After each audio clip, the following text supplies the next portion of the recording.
There it is, guys. Sorry about that. My mic was cut off the whole entire time. I will be spitting some fire for you. You know, uh, just kind of busy at the moment, but I will get back to you guys. Just talking to a special someone.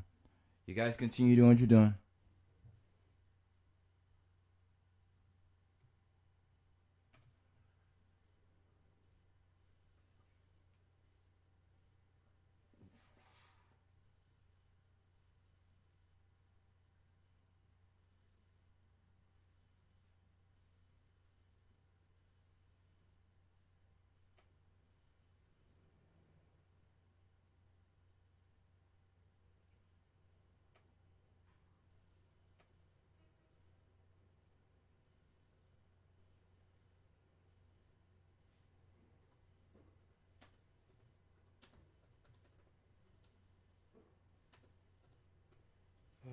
Babe, I can't wait till I make it. No, I have to deal with all this.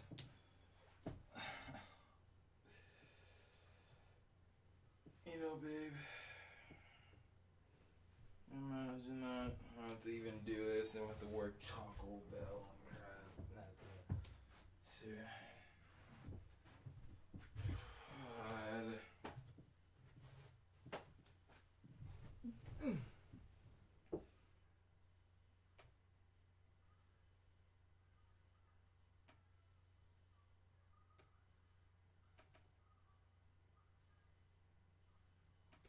Put his name in there.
Give me one sec, guys. I'll spit some fire. Just give me a sec. Dad, just got another donation.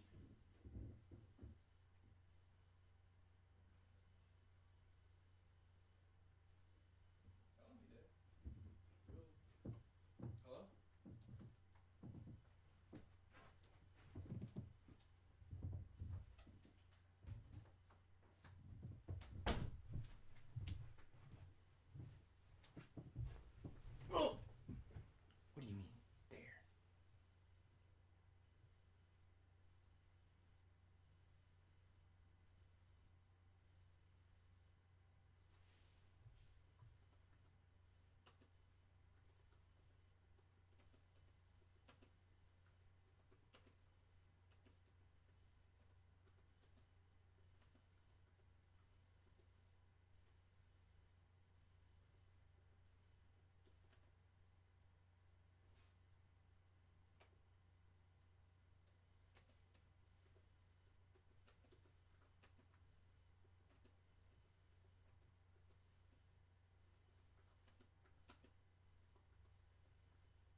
I'm here. Who's this?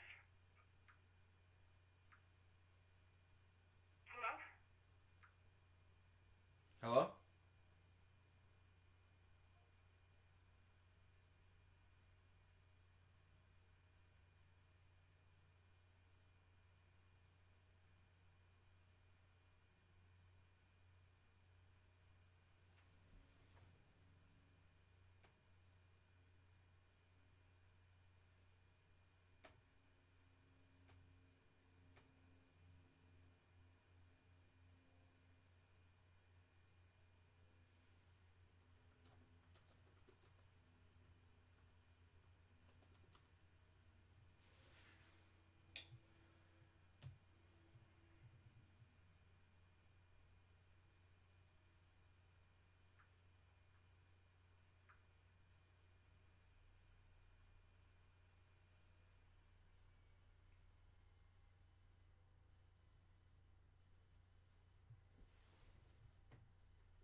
Okay, guys, so I'm so sorry about that. I was talking to special someone.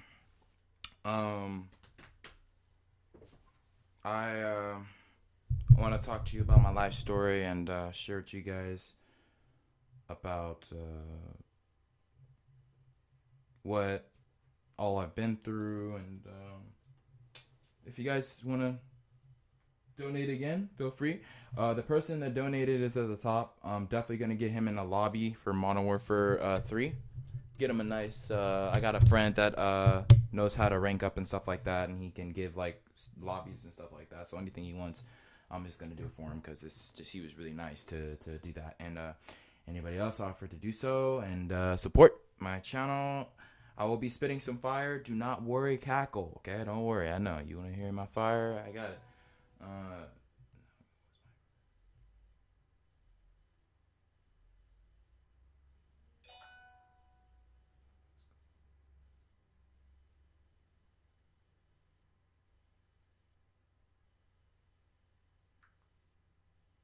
Okay, that's good to know. So yeah.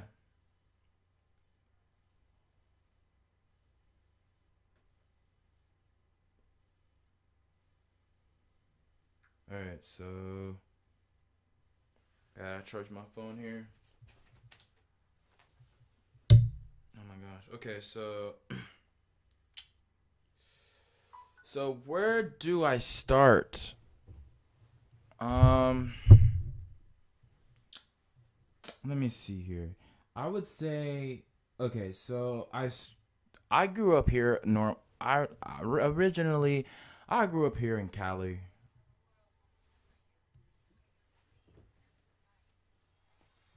Hold up.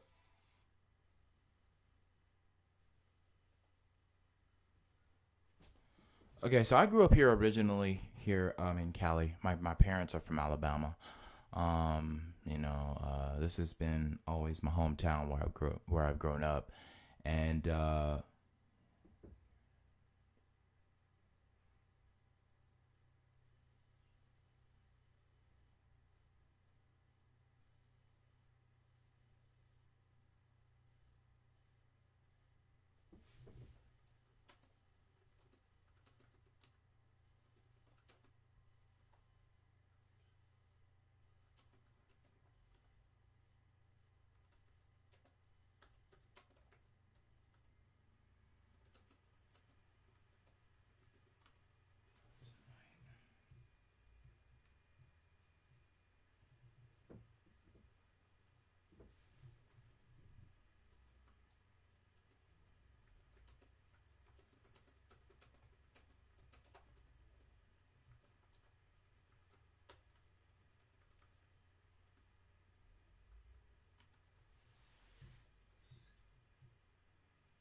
that's a sick ass name, dude.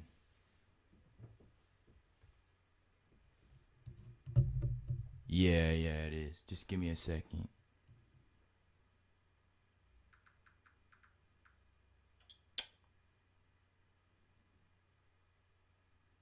I had to turn down all the settings and everything here.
I'm adding you now.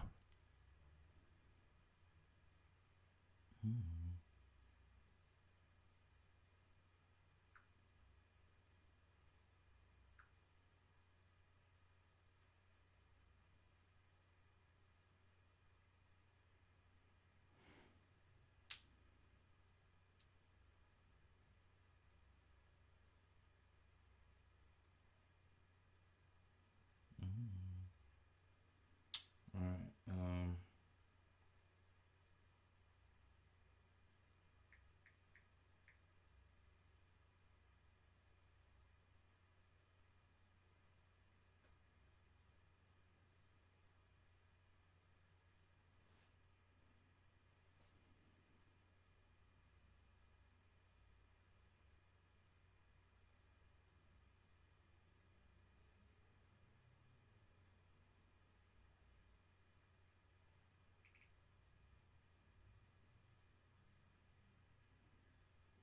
Adding you right now, dude.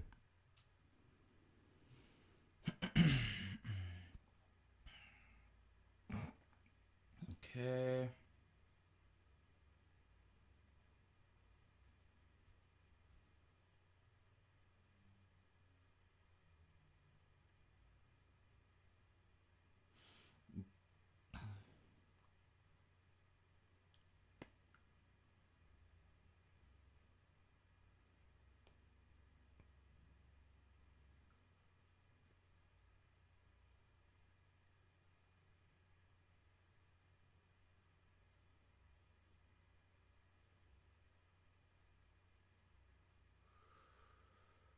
Okay, search gamer tag. What's the gamer tag? S.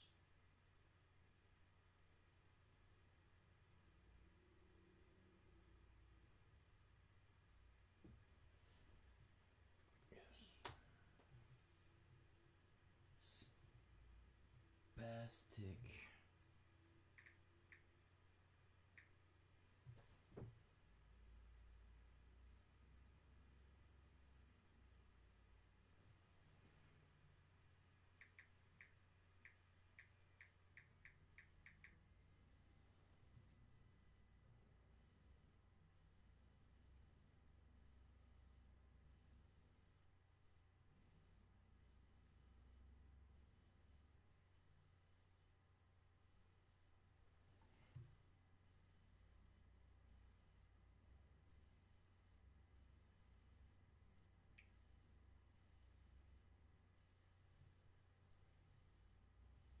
Oh, it's a capital C.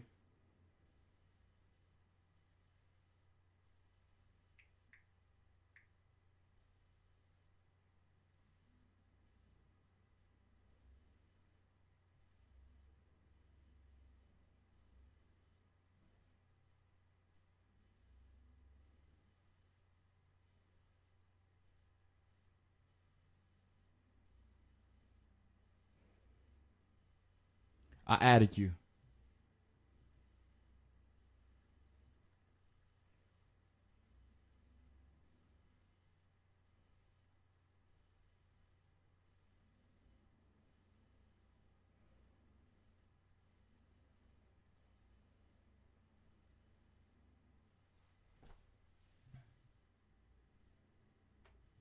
Okay, so back to what I was saying, guys. So,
so back to what I was saying, guys. Sorry. So yeah, they grew up in Alabama. I grew up in California. Hometown was San Clemente. Now San Clemente was one of those cities that it was pretty mellow, but more so, I heard that there was a lot of activity going on, girls being threatened, and fights every now and then. So growing up, like the age I was, I really wasn't really looking up into all that. I was more so of the kind and generous person. When I was really young, I was really nice. I was really secure. I was really thoughtful.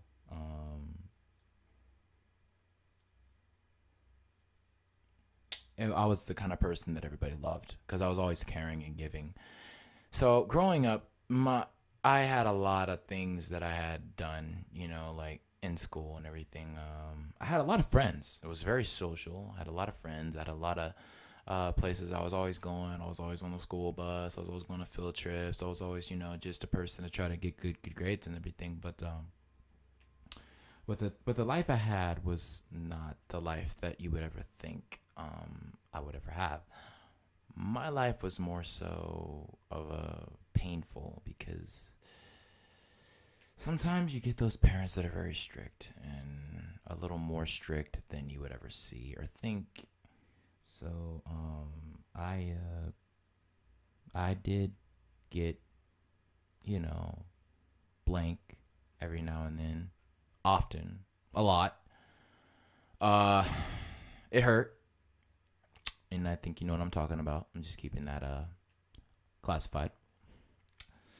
But yeah, I went through a lot, It was not easy on me because the life that I chose to live was not the life that I wanted. A lot of people nowadays would think that that I had the life that everybody had and wanted. But no, the life I had was a barrier because it brought me down. It caused me to lose my temper. It caused me to be over dramatic, emotional, and all sorts of things. But really, now when I look back, because I'm still continuing the story, I'm talking about my life story. I really didn't know where to look from my perspective and in other people's eyes. You know, like when I went to school, my favorite thing I love to do, before this whole rapping thing even came up, before I'm not about to be a professional rapper and all that, before all that stuff was happening, and getting known and all that, like I said, I would always go to school, and there was these girls down there, and they had tetherball. Now, I'm pretty sure you know what tetherball is.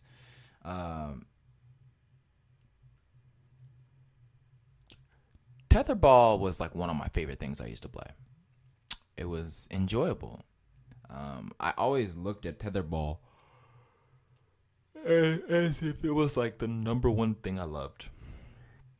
And tetherball took a lot of skill because sometimes you gotta hit the ball back and forth. You're kind of like playing like tag, you tag this person, you tag that person, or if you're you're hitting something and it's got that reaction coming right back at you. It's like the attitude, the gratitude, all that. It's like you hitting it, vice versa, in the front, and you're backing up. You're like, wow, like I'm getting, like it's like almost like you feel like it's like a movie, but when you have a VCR and you press fast forward, but then you push reverse and it goes backward. It's like forward, backward. Well, in a way, that's how school was with me and tetherball, and that's how my life was. It was like a fast forward, and then it was a reverse. It was like always good, bad, good, bad, good, bad, good, bad, and it was every single day. And how, with a kid as young as I was, even at the nighttime, midtime, going to like events when I was like real young, going to field trips like the Magic Mountain, Knoxbury Farm, Palm, like Raging Waters, and all these different fascinating amusement parks and theme roller coaster rides and stuff like that, and like all these different foundational communities. It was one of those things that just really made me happy out of my life, like out of joy, because I always like to take my friends down to like the park and stuff like that. That was another thing. I used to play baseball. A long time ago, I used to play baseball. I was really, really good. But it got to the point where like I was always strike out because like I knew how to throw the ball, but I didn't know how to like hit it. And still in the base was always the coolest thing too. Because like when I used to steal the bases and everything, people would look at me like, "Wow, man, this is like the fastest kid." Like they would call me Jackrabbit, and like they just would call me terrific. Like wow, man, like you the shit, like. So like that was the life of popularity. When I was really young, for some reason, I was popular. Everyone wanted to be around me.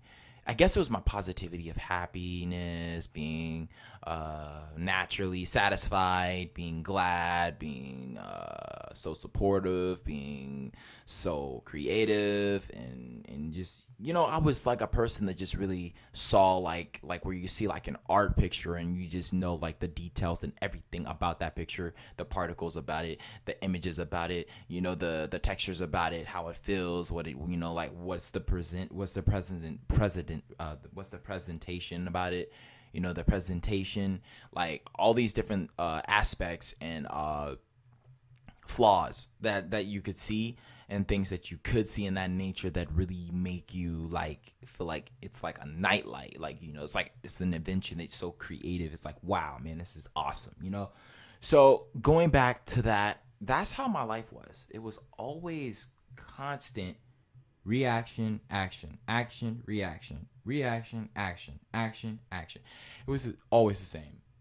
So, it was tough. All at one point. Sorry. My bad. It was one of those life lessons that I learned. It was one of those things that I had to get adjusted to and to get back on my feet with, because going to that time and age when I grew up, it was one of those things. It's like I wanted it forever. Like when I saw my cousins, like that was the number one thing I loved the most. When I was like so happy and everything, like my cousins would always love to mess around with me all the time. They say like, you're the happiest kid ever. They call me Little Champ. They give me these nicknames and everything. And like, I loved going over to my cousin's house. I loved going to Thanksgiving and eating a turkey and a cranberry salad and the cranberry sauce and all that. And like, just like everything, it was like a whole new adventure for me, a whole new world. And that life that I chose for myself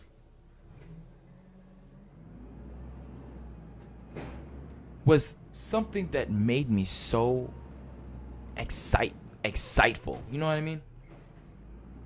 It was one of those things that's like when you look at something and you know that you just got so much joy out of it, you just want to laugh about it. It's just, oh my gosh, like you ever got that point where like you feel like something's about to happen and you're so excited, you're just like, man, I'm gonna get this, like, man, I can't believe this is happening, like, this is awesome, like you're looking at it and you're like, wow, like this is a whole new different world for me. This is a whole new different atmosphere.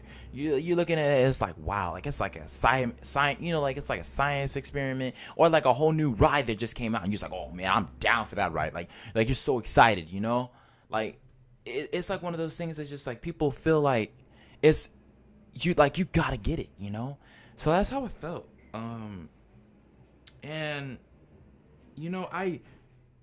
I was really passionate about myself being the kid that I was, because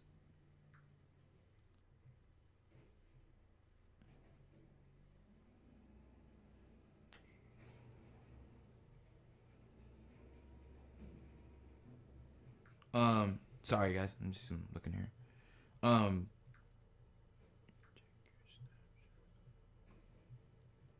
All right, hold on, give me a second. Give me a second, guys.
I'm back, guys. Yeah, I will.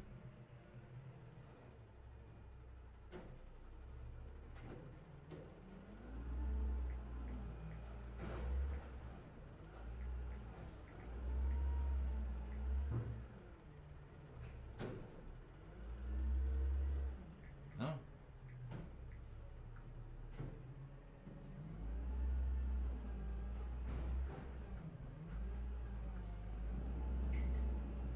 So yeah, that has always been the life for me. The life that I chose. Well, it wasn't even the life that I chose. It was the life that I had. And just like anything, guys, you feel like when there's a point in time that you look above something or near something or at something or under something or over something or across something or against something or anything, and that kind of view is a trial for you, and it's a test.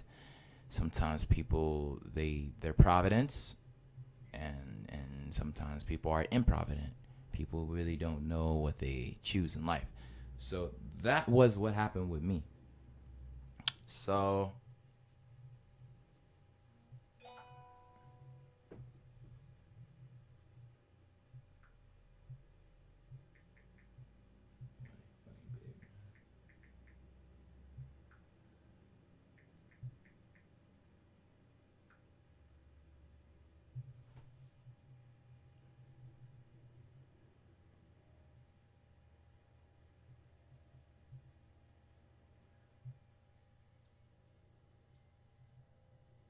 So I will be spitting that fire here in a little bit. I'm just telling the story. So besides all that, guys, when I started to get older, I used to go to this school.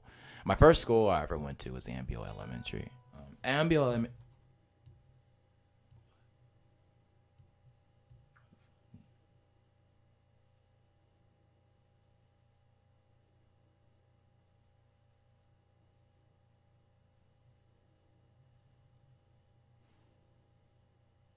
I'm confused.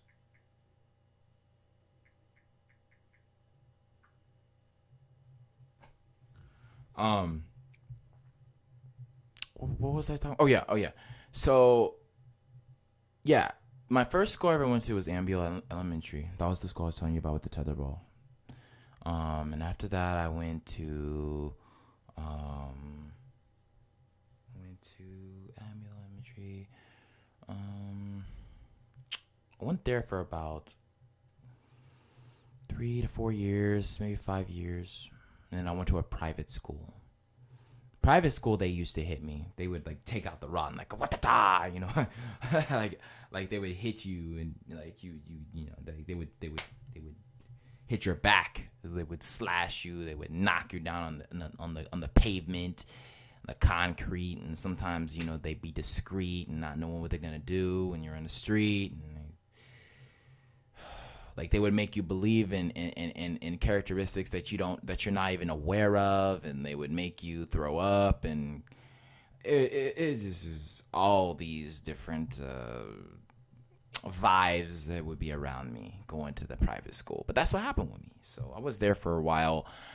I would go to that school, and if I didn't do something right, I would get hit with a real steel. It was like a wooden, like those wooden sticks they have like in the schools, like those real hard ones, like the wood, like it's like a tree outside, like those trees or the weeds or the woods, like or anything like that. Well, like when they hit you with those things, it would like literally like leave you like with a bruise or like a rash or anything in that kind of way that would not be cool. It'd be hurtful. So I'm confused.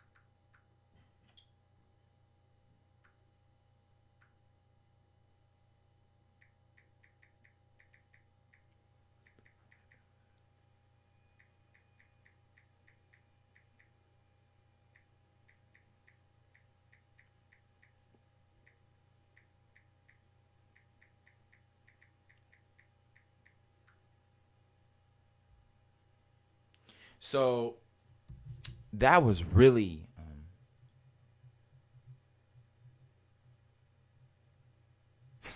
yeah, I hear you, man. I hear you, Kegel. So yeah, it was one of those things that just was really difficult for me. But they would have those hard wooden sticks, and when they hit you, they wouldn't hit you once; they would hit you like 5 times, and then they would tell you go sit out in the timeout corner while everyone else is sitting and doing their homework assignments or whatever. They would bring in like they had like Pizza Day, or they would have like a national anthem day, or they would have like juice all day or something like that, or like Teletubby Day, whatever it was, they would have it there. And sometimes they would even have stuff like the Oswald like pictures and stuff like that, or like the Oswald Friendship Day and stuff like it. It was just all sorts of different events and holidays and animes, that was going on, or anatomies or whatever. But it was just really tough. So after that, I got to the point where like I was doing my choir and stuff like that. That's when I started singing, and I really loved it. I got into choir and I loved it. I was making so many friends. I was starting to get the life I wanted. I was starting to, really just go where I wanted to go. But as I found out as I got older, guys started to get bad. And, like I made more friends, but then I found out that my parents were being more, classified, like bam, you know what I mean? Like, ouch, it was not fun, it was not fun at all. It hurt a lot, so like that was the kind of environment that I was around. And after that, from the private school, I went to Marco Forster. Now, Marco Forster was a school that I found was pretty solid. It was boring, but it also was very interesting, very I would say very fascinating, fascinational. It was like a whole new ball game for me. So Marco Forster, that was a school that I liked. I had a best friend there, but actually I had two best friends there when I was young. One, his name was Aram. It's like some weird like Hebrew name, or I don't know, like it was some weird name, but like me and him were really good friends. Like we kicked it all the time and hung out and everything. I still remember the kid to this day. And then another one was Zach Cam, and how we met was just by being in my class and talking, whatever, and then like him liking this girl, I like that girl, and stuff like that. It was really cool. It was one of those things that like really like brighten like the lights inside you, like the electrolytes, One day I went over there and we played some Spider-Man and stuff like that on I think it was PlayStation 2 or something like that. Because back then they had PlayStation 2, and I think they had the original NES. They had the original NES entertainment system. They had the Super Nintendo. They had Sega Genesis. They had the Dreamcast, and they had also the they had the PlayStation, the original PlayStation, and they had the PlayStation 2. So there's a variety of different systems they had that was really cool. I really found like RC Pro M fascinating. That was like one of my favorite NES games. Best game ever in the world. But besides all that, I like the friends that I grew up there with Marco Forster. One of the friends was really bad, and another one of the friends was pretty good. One friend used to talk back to his mom. Like I went to his house one night, and we went to this one California adventure, and they used to play this one tune. Now I'm not a singer, so don't laugh at me. I'm a rapper because that's what I do. But a lot of people said that I could have been a singer. Even my choir teacher said I could do it. But the tune was something like this. It was like, it's really cool. Like if I could remember back in my head, if I could play the movie, kind of get in the tune. But I think it was like it went like something like this. It was like. Doon doon doon doon doon doon doon doon doon doon doon doon. So it was like some awesome tune. I remember, and I can't see. So I have such a good memory because like being a rapper, you got to remember, like you got to just like be off the top of your mind, off the dome. You got to be able to rap about anything. But back to the same subject and what I'm talking about. Back with the same subject.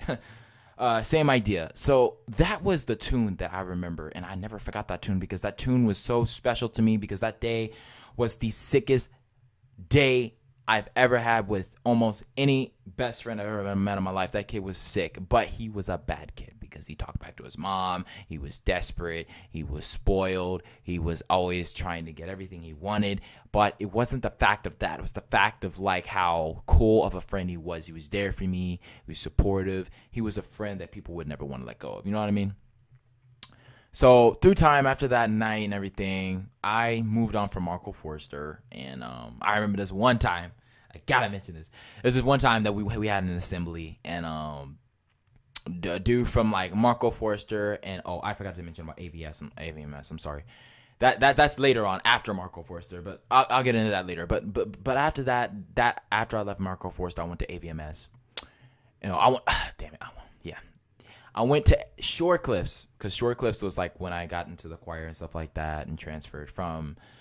It was Ambiel, the private school, Marco Forster, and then Shore Cliffs. Shore Cliffs sucked. I hate Shore Cliffs. I did not like Shore Cliffs. There's this one sick kid there that used to play ball, and I wanted to meet him because he was like an idol to me. He was so sick, and like I don't know, like I looked up to him like he was like not like a god, but he was like an idol. Because the way that he played basketball blew my socks off. And like one day I got so nervous. Like I was like, oh my gosh, dude, this kid's so good. Like it'd be so sick if I could play with this kid. And like I was just like tripping out. And then like one day, like we went to recess, because that's what we used to play. We used to go to recess. We had like all the kids and everything down there.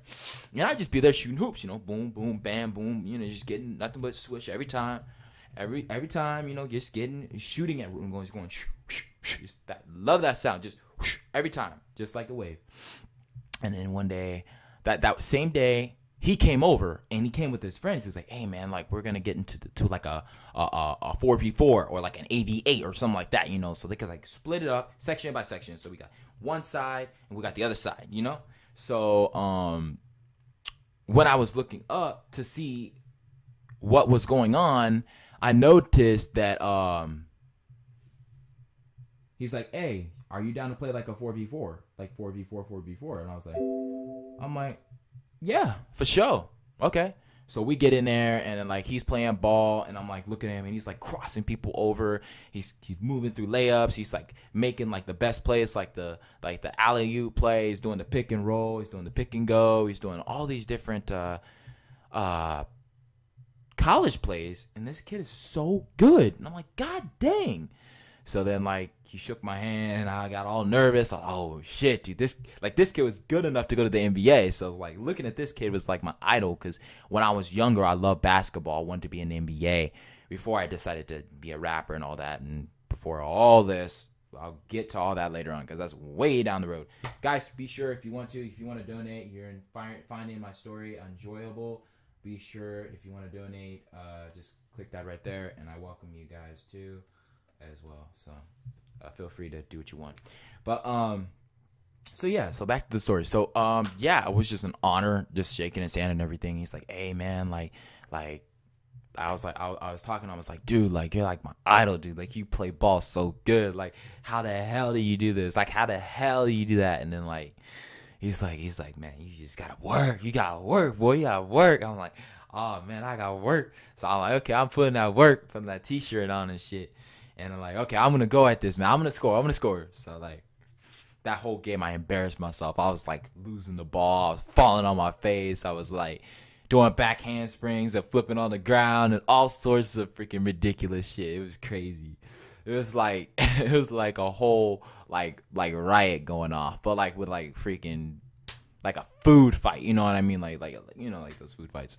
So after that, from Shore Cliffs, after the yearbook, I got real famous. I was in choir. We went to Knoxberry Farm. We were singing all these different songs. We had all these different motivational ceremonies and everything. It was just really extravagant, you know, and it was like really extraordinary and erraticant, you know. It was really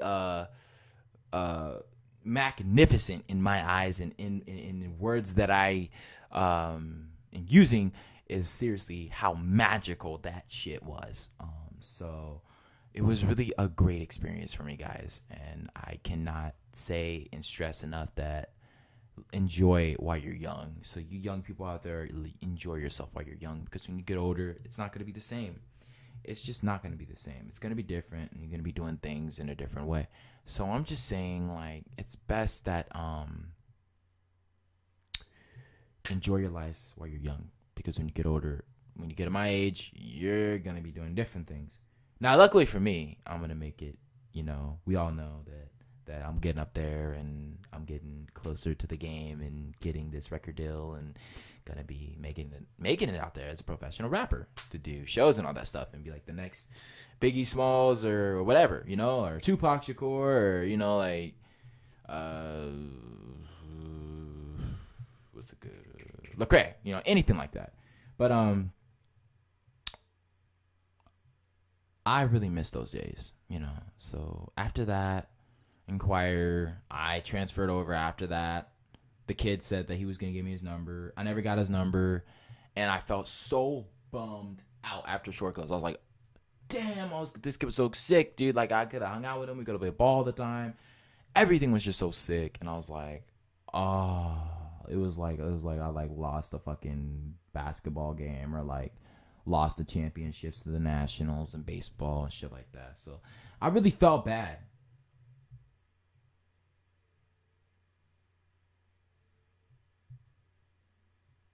For sure, man.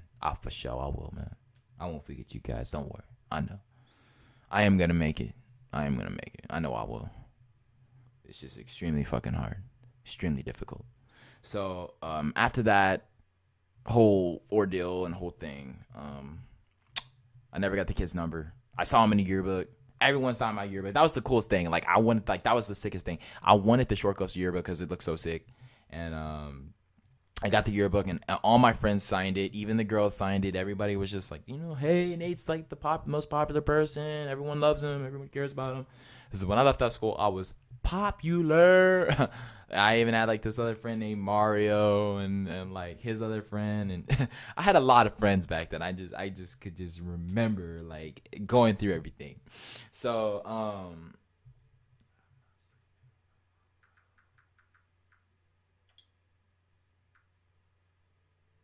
ooh, I get it. Get you.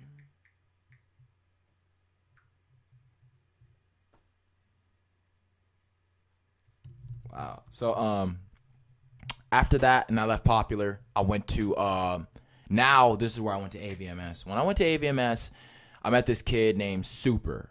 Now, Super was an Asian dude. He really wasn't like a kind of person that kind of like he really looked into girls, but he was like kind of like he loved playing ball, and he would always play ball like this, like he's jumping, and then he would like swing it this way, and like I'm like, dude, like that's not how you play ball, like, and like he would like moving his foot in different directions and angles and different like degrees. It was just like tripping me the hell out. So like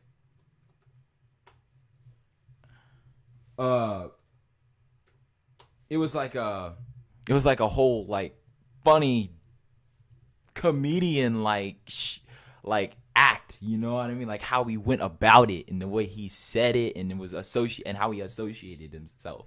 It was just like really like influential, you know? It was like really influential. Like he influenced people to do what he did because it was silly, because he got the attention by being so eradicated. But really he just was so determined, you know what I mean? He really loved it the way that his personality was. I know I get that a lot. So meeting Super was pretty cool. AVMS, it was pretty chill. Same thing with the choir thing. Met a lot of friends and everything. I really liked AVMS. It was pretty cool. There were some classes I didn't like. Dang, dude. Feel you on that. I really didn't know, like, from there what I really wanted to do from there, AVMS, like, I mean, I was always in the classrooms where I was just goofing off. Like, I like to be the clown in class because that's how I got all the friends. That's what I love to do. I love messing around. I love messing with the teacher, taking their papers, throwing it on the ground. Like, this is like when I got older, I started becoming bad. Like, I wasn't that nice kid I used to be. I was starting to get bad. So I was doing stupid shit. I was always being in detention. I always had the best attendance, but I always ended up in the nurse's office. I always end up having some kind of excuse saying, "Oh, I need to get picked up," and my mom would pick me up, or my dad, or my family, or whatever, my cousins, whoever it was, they would pick me up when I was waiting in the nursery room. So after the whole thing had happened and the whole ordeal, I was like saying to myself, like, why can't I just like behave? Like, why can I not be so disciplined? You know what I mean? Just to be so precise and to be able to receive or attain, to be attainable to more positivity. You feel me? And I'm not trying to rap. I'm just talking. I'm used to that shit. All right. Sorry, that's my freaking mic. So after that, I had a lot more friends. I met this kid named Alex, Lance, another person that died. Very sad. One of my friends named Casey Thompson. Horrible way he died. Horrible. He died by an OD. Very sad to say, but he died that way. And yeah, just really sad to know that he died. But yeah, guys, he's dead. So, but besides all that, the life that I had chose and everything, and the friends I had, I really loved what I loved to do. And from there, guys, it just, from AVMS, I just got bad and worse. And then I got to high school. Now, high school was the time I'll never forget.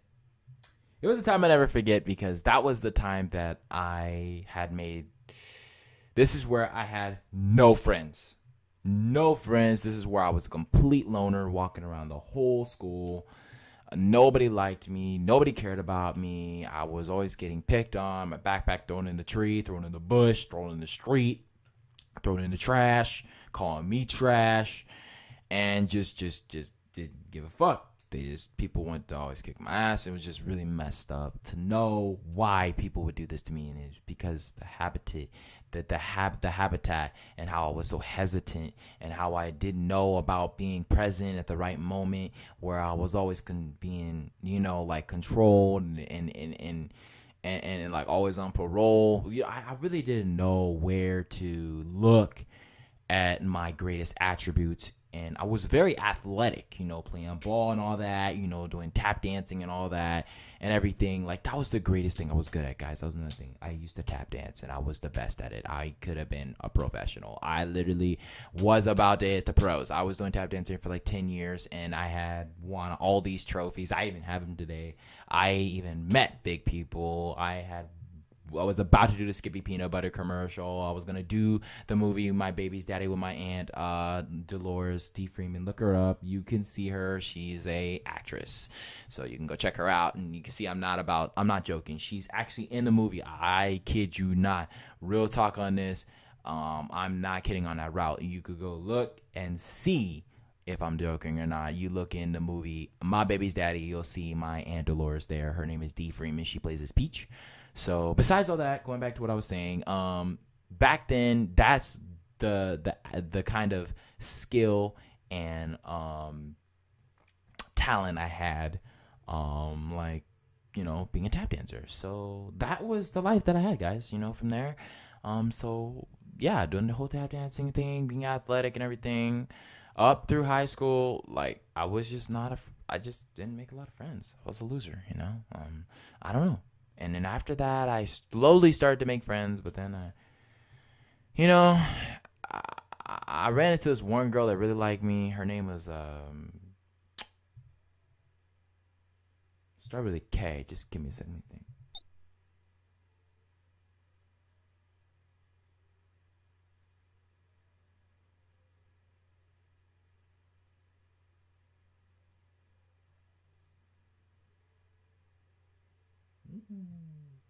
Did you get it? Did you get the audition?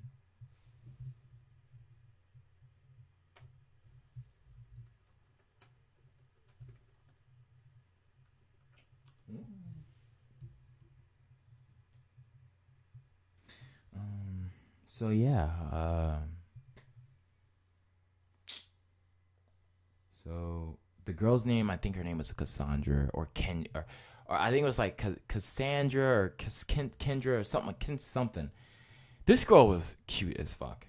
Okay, no, I'm not gonna be going too far because I'm kind of with a special someone right now, and when you're with somebody, you gotta be committed. Because I love this special someone more than you would ever know. I love this girl. Okay, so yeah, but back in high school when I was single and didn't have girlfriends and stuff like that, and the time that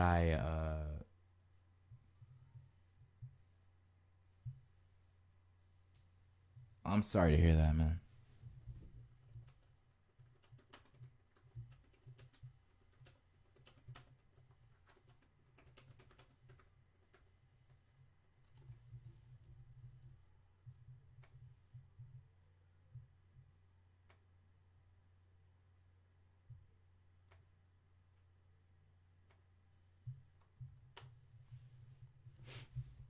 Um,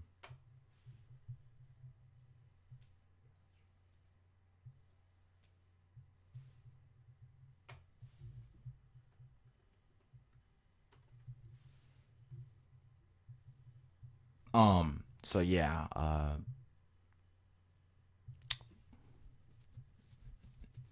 just the girl that I really liked, I really messed up, guys. This girl really liked me, and I she asked me out and everything, and you know what? I did the most immature, idiotic, indulgent act and disrespectful shit anybody would ever do to a girl. Again, I was turning into a badass. I was turning to a bad kid. So I hurt really bad by it because this girl really liked me, and because I did that, I screwed up our friendship. I did not get to date her. I never dated her, and I could have dated her. She would have been my girlfriend back then, but I messed up. And now she's with somebody else, and that's okay because I'm with my special someone. But besides all that, I just learned my lesson. So after that, she had introduced me to her friends. We'd always go to the lunch table. We'd be like 2 or 3 people sitting at the table. We'd be over there and talking and everything. From there, I was working at PetSmart. I was nearly almost working 2 jobs and going to school full time. So I was amazing to do that. At that time, I was working a lot and going to school and managing friends at the same time. So I was a really busy boy. I really was. So after that, I got offered to prom, and then I started making a little more friends, and then I got into choir. Got back into choir, and I made an opportunity to be in advanced choir, and then this is when this happened, where some so-called blank girl kissed me, and I was like, she's like, I like you, and I'm like, okay, and she's like rubbing my leg, and I didn't know nothing about dating or none of that. I didn't know none of that because I was new to the game. And this girl was, like fat. She was fat. And I'm like, okay. Nice to know. Thank you. And she kept looking at me, and then she's like, I want to kiss you. And I'm like, okay, I don't know you. I'm like, I don't know you. Like, what are you tripping on? I'm just sitting there, and she's like rubbing my leg constantly. And I'm like, why is it so irritated? It's agitated. Like, why you keep doing that, I'm just sitting in the chair and I'm just looking up at the t-shirt. I'm like, what the heck is going on here? I'm like, what the heck is this? Like, this is like American Pie or something? Am I like in a comedy movie or something like that? So I'm like, okay, whatever. So I'm like, okay, so this girl, we go to the break after that, and she goes out. She's like, I got a surprise for you. I walk out. I'm like, okay, whatever. I'm about to go walk to my dad's car. So I'm like, okay, I've had enough of this. This girl needs to leave me alone. So she turns around the corner, and she puts her hand on, how girls do that sometimes. The guys, like, they put their hand on the brick wall, and they lean against the girl, and they start kissing her. And this time it was reverse psychology. This time the girl was doing that to me. And I'm like, what are you doing? She's like, I got a present for you. I'm like, okay. I got a surprise. You want some candy? I'm like, oh, no. So she puts her hand on the wall, and then she crosses her legs, so I can't really try to get past her, like she's some kind of big bulky bodyguard or usher. Like, oh, I'm strong. I'm ready, to do this. Like, you ain't gonna get past me. Like, this is the danger zone. So I'm like, okay. So I'm smiling. Good to know you like me. Okay. So she puts her hand on the wall and she leans over, crosses over, and she starts making out with me for like 5 minutes. I'm like, and then next thing you know, I turn around the corner. I'm like, I'm spitting out my mouth, because I was a little kid. I didn't know no better.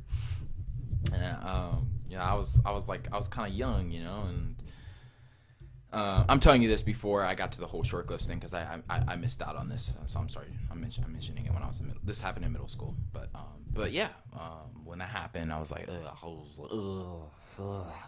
And after that, she was saying like she wanted to date me. I'm like, I didn't know what date was or anything like that at the time. I was in middle school, so I was the kind of kid that was a person that really didn't understand what the meaning of what dating was, how to do it, what women wanted, why they wanted it, why they did what they did.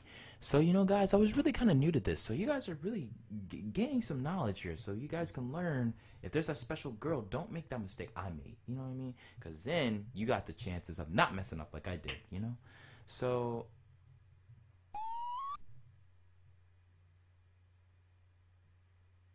yeah, I get that so much. Yeah, dude. Oh my gosh.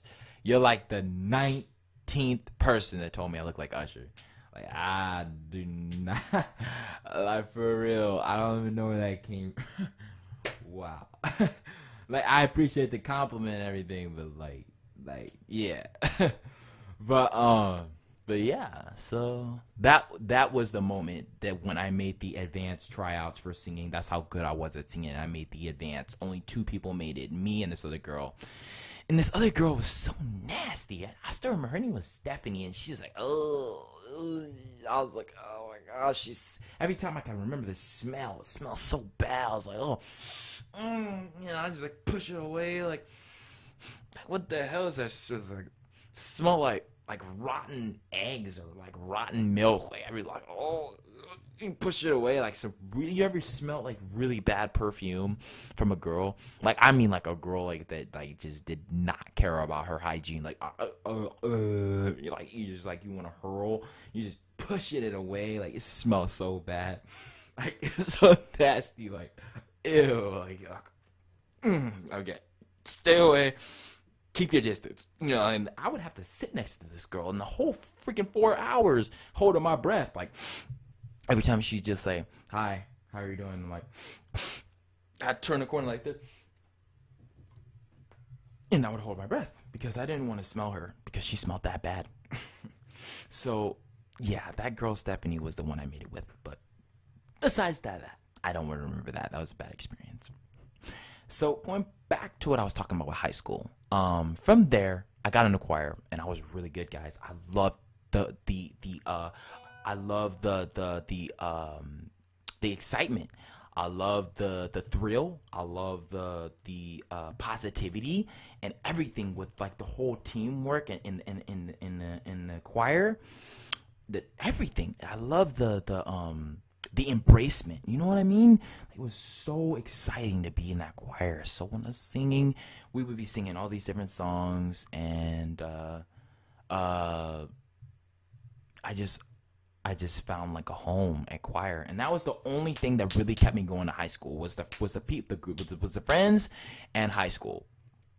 But otherwise, I really didn't like paying attention in school because I was like I said, I was like the class clown to make friends. I did whatever it took to make friends. If I had to be stupid, I was stupid, and it worked, But after, it didn't work. The pattern, it wasn't consistent, and it wasn't viral. It didn't get out there, and it was just abrasive and abriviant.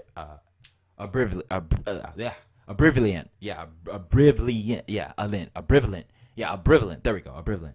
So it's like, it was one of those things that was just like an apprehension. You know, it was an apprehension, and it was just really different in my eyes. So, from my personal point of view, it was my prerogative and how I chose things. So, after that, guys, I got to the fire. You know, like I just pretty much just threw myself in a boiling pot of water. Okay, just or threw myself in the middle of the ocean. Threw myself in the in a bucket of water, cold, and I'm just there. You know, so that's where my life went. It wasn't good. From there, I learned a lot.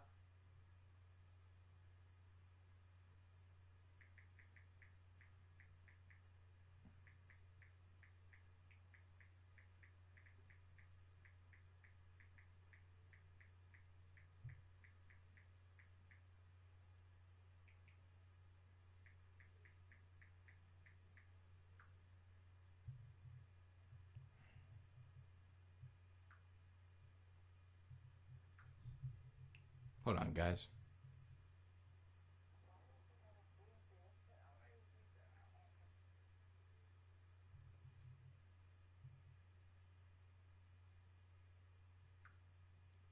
Hold on.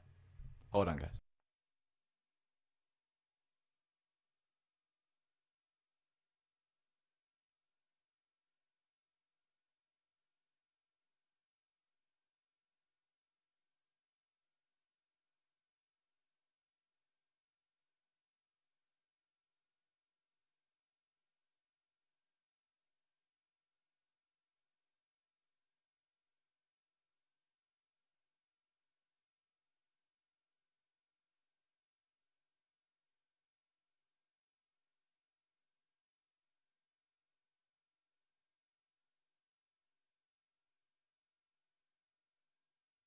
Sorry, guys. Talking to my special someone. So, yeah. So, I know you guys are really enjoying this. If you guys just leave a comment below or something. Like, if you guys really enjoy me doing this and talking about like my life and future, or if you guys want me to continue more of this, I will just leave it in the description. If hold on.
Okay, so yeah, you guys are really enjoying this. That's good. That's good. I'm glad. I'm loving the positive energy. That's good. So from the time that I was in college, um, after that, and I'll never forget this. There was a time. Now this is the good part. Through high school, after that, there was this other person named Abraham. Now, I have to mention this. I'm sorry, I should have mentioned this. This person named Abraham was one of my best friends as well. I think I've had total like I guess I could say a best friend is somebody that's been with you for almost forever, like this sticks with you, or has been with you for the longest time. But Abraham was another one of my best friends, and he was like the silliest kid ever. Like the way I met this kid was like, dude, he was like the sickest, most hilarious motherfucking friend I've ever had in my life. Like hilarious as fuck, like all the time. Like he would tell me, "Oh, you need to go get this girl. Oh, you need to go do this. Hey, you need to have some fun with this." You know, like, like all the time. Like, my pie, you dropped it. So like, you dropped my pie. Like he was so funny, man. Like we would always walk home and stuff and talk, and like he talk about the girls, we talk about all sorts of stuff, and like. He was just there for me, and like that number one game, Tekken, like he's like, you kick my ass, now I'm gonna kick yours. It's like all this like happiness just like came inside my life, you know, and just remembering those good times, like how I dropped his pie and like because it was lemon meringue pie, which I gotta get some of that later on, but oh, that's cool. What's his last name?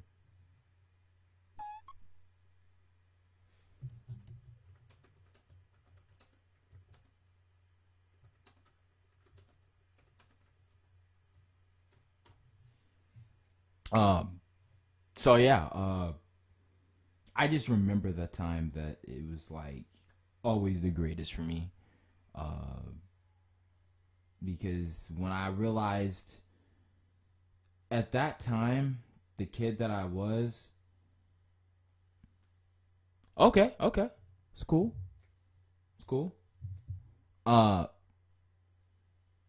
That's a interesting name. But that's tight. It's good you got a best friend. Or friend. So yeah, I guess that kid was like always the funniest kid. And that Tekken 2 game, I'll never forget it. Playing Tekken 1 and like with Law and like playing on that one weird map where like it's like all red and the sun's going down but it's up, and then it's all like red and green and yellow. Like we play on that one map, and you always do that one move where like hi-ya! Like every single time we do that same hi-ya! Over and over, you just keep doing the same. You know when you get in those fighting games like Tekken or Mortal Kombat or whatever, you get those fighting games. You just keep doing the same move over and over, and you do it in Tekken 2 or Tekken 1. He keeps kicking and kicking and kicking and kicking. You know, like he's like doing the same old style of fighting. Well, that's what happened, and like that's what I remember that from, because that's like the last day. I never remember like that kid just always would make me happy. So I miss that kid. He was my best friend. But after that, knowing that kid, I had to pass the exit exam, and I was in a kind of a tight niche because I didn't know what to do. I didn't know where to go at the point in time where I was going to be secure and be ready, like really motivated, and to be so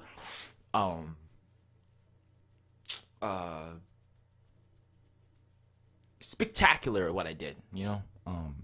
So it was one of those things that really caught my eye. So after that,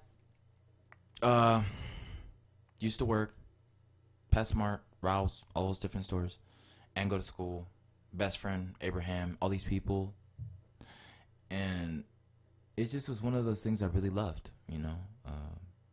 But it got to the point where like I got grounded one time. I did something so stupid. Oh my gosh.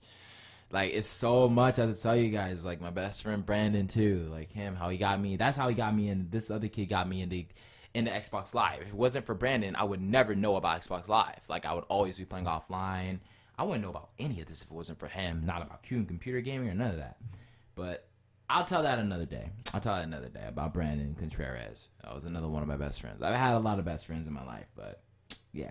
So, from there, after Abraham, everything, I got on the leash, or I got grounded, and it was the worst thing ever. I got grounded almost for a year. My parents took away my Xbox. They took away my TV. They took away my iPod. Like the 3 or 2G. I think it was like the 2G or something like that. Because I had jailbroken and I got like the Nintendo 64 and all that stuff on it, and NES and all that stuff. And they took all that stuff away, and I lost my opportunity to do anything at that point in time. So it was really hard for me. All I had in my room was books. It was books, my laptop. I think that was it. It was just a laptop and my books. I was lucky to have my laptop. I didn't have nothing else. And that was the worst day because it was so hard. I had to earn everything back. And my mom was seriously never going to. She was literally to the point where she was never going to let me play Xbox again. I never was going to have an Xbox again. But I had to prove to her. Luckily my dad helped me and talked to her. It took forever. I'm talking like a year of grounding. Like I was grounded like damn nearly 9 months with nothing in my room. It was the worst punishment ever, and I learned my lesson, and I changed, and I got better at what I did, and that's when I became a good kid again. Because there was a time where I got kicked out, and that's when I went to go stay at my best friend's house. He was my best friend because he let me crash at his house for like 2 weeks. Like, he took care of me. Like, his mom fed me. He looked out after me. He even drove me. His mom, with her boyfriend, drove me to college. I still was going to college because I had to go to school and go to work and everything.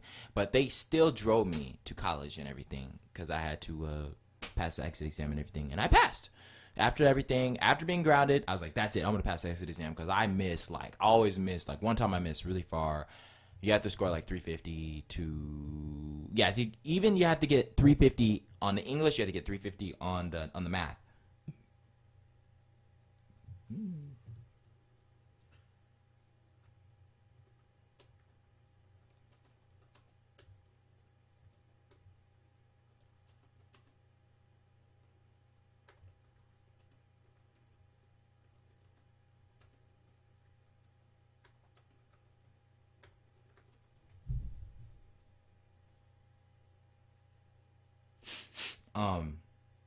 It was just really bad for me.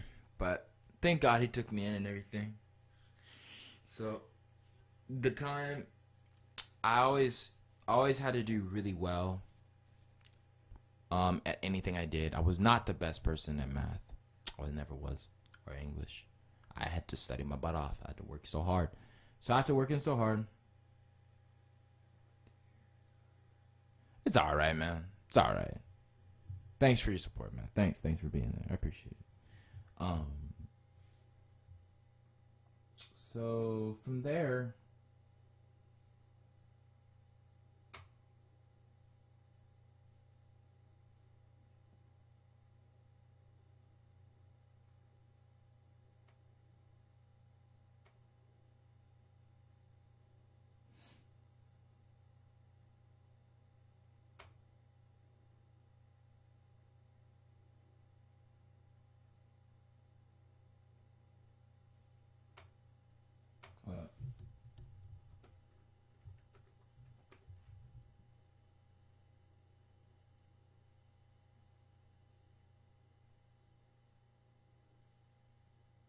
I agree.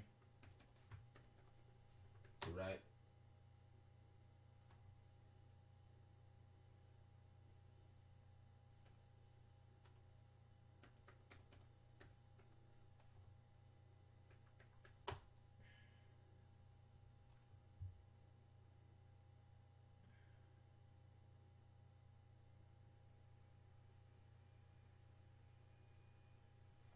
So during that time,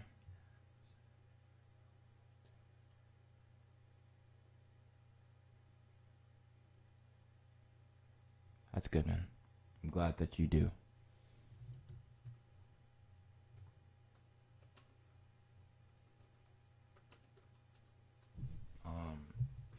So that time was really tough. I realized that my parents really meant to me, even though they were, blank classified. I had to I really I really just had to take a hold of myself, because at that time, guys, something really bad happened to me. There was a point in time in my life, guys, where I thought everything was going to be good. And I got some sad news to tell you guys. There were times that I would just look at my sister and just look at my mom and my family, and I would cry. I would cry, and I would just look down on myself, because I was like, I don't know if I can do this. And because I thought that my mom didn't love me so much, or my family, I ran away. I didn't run away once. I ran away multiple times. I even ran away to the point where the police were trying to find me. My parents would call the police, and they had a helicopter that was chasing me while I was running away. I just took everything and just started running for my life. I really didn't know what to do and where to go. From that point in time, I had learned like what it was that really brought me down with everything, you know? Because hold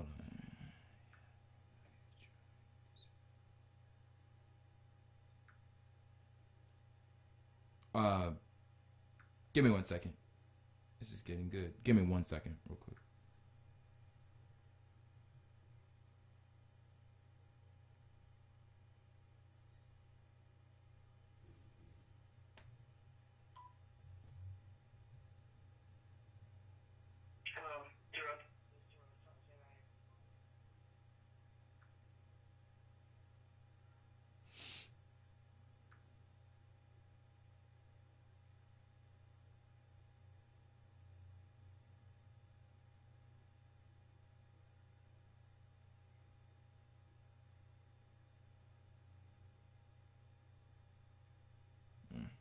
He's not answering. So, yeah, guys, I just ran away multiple times. I would just say, I'm running away. I would get my stuff, put it in the backpack.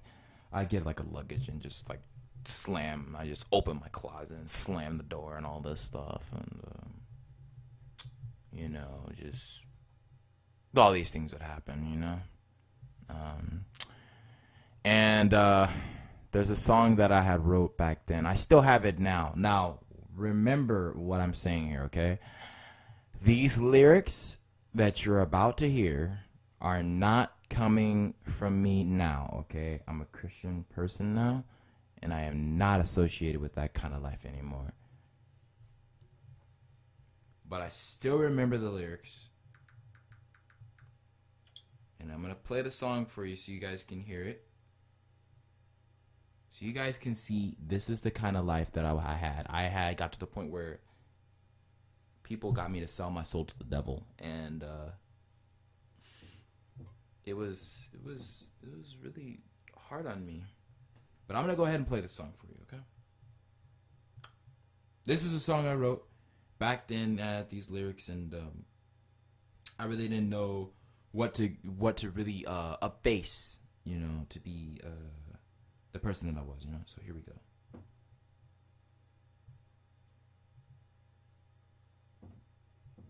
And you ready? And here we go. Yo. Listen to this. Yo. Cough it up. Yo. What are the steps you need to take to be strong and independent? Your way? Yeah, this rap thing is the devilish thing, a raw thing. Help from the soul, help from possession, and everything from the devil. Religion is what I am. I'm so beautiful. I look like Eminem. They may call me gay, they may call me a crisis. Don't give a fuck if you even think I'm a Satanist. Worldwide, I'm filled with nothing but fire. The glory of ice is here for my desire. The horns come straight out of my head from the pain. And I know about the oath and about the bloody rain. Gold is what I speak. Take a sacrifice. It's what I eat. Yeah, Satan for life. I know about this rap game. I'm mysterious ice. Never take the foolish ways to look by. Seeing everything is different when you wanna cry. The flesh and the bones are right here.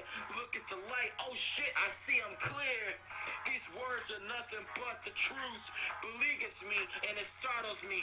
From the the beginning. Understand nothing can provoke me, control me, and all these answers are coming straight to me. Abominate, nothing but energy. I'm still sitting here with this eternity. I'm so shut down and out, looking at these nightmares. I wanna cry out, living up with the Forster. Every time I see that I'm living through a posture, a possession, a satisfaction from laws of attraction. This is my manifestation. Fame and fortune is what I want. Living for a record deal is all I want.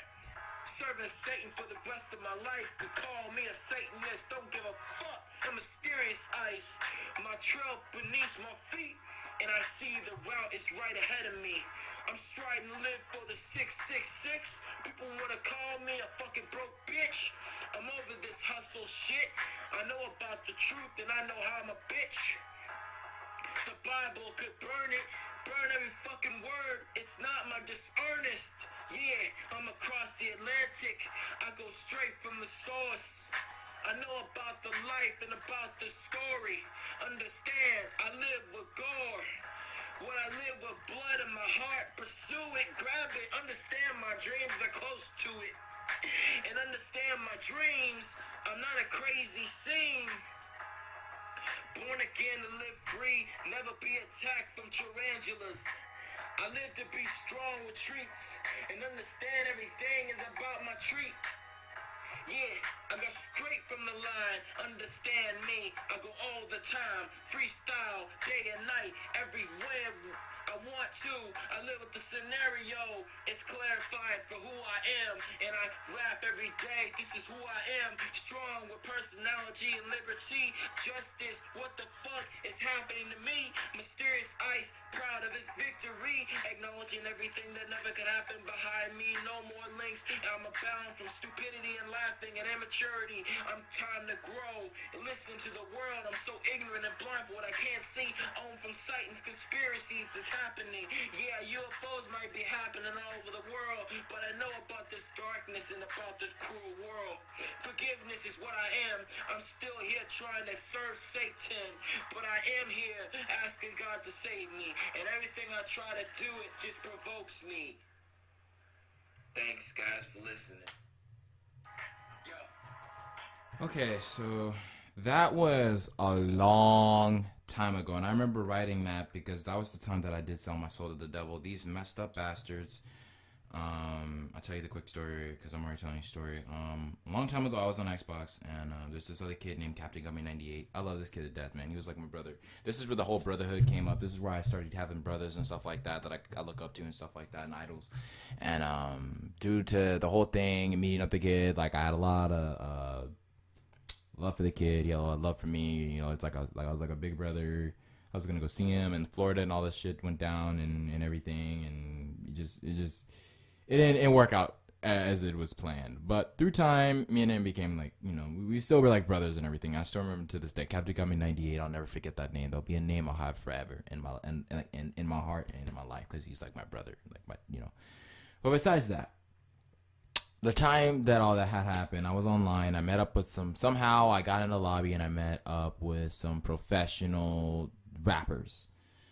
This guy name was D Milano. D Milano was a person that was big. He was in the industry, all this stuff. He was going to make it, blah, blah, blah, blah. He was going to help me rap. And he knew Bow Wow. I don't know if you know who Bow Wow is, but Bow Wow is a professional rap artist that was one of my favorite rap artists since I was a little kid. Before I knew that I wanted to be a rapper, getting up and older, you know, though as old as I am now.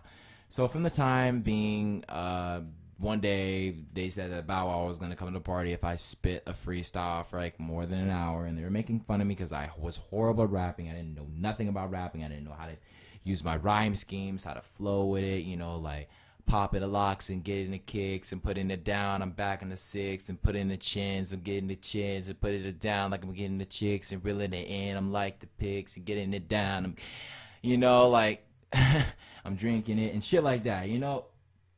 So all that flow and velocity and all that was a whole new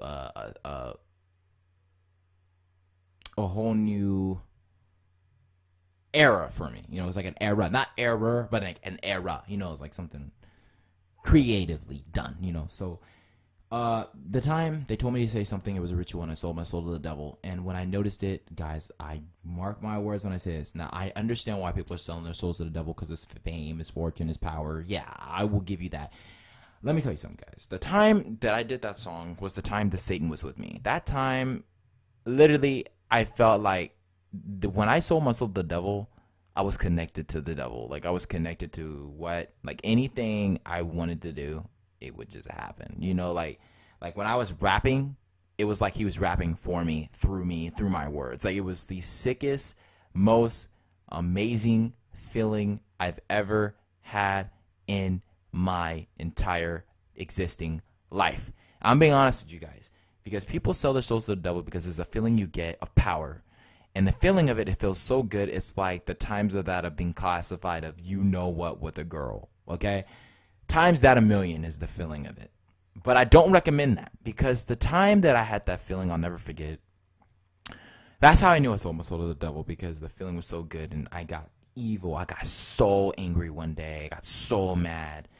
I was just, I just was saying. That's when I did that song. You heard it in the song of how I felt. What I was saying is like how I felt was real.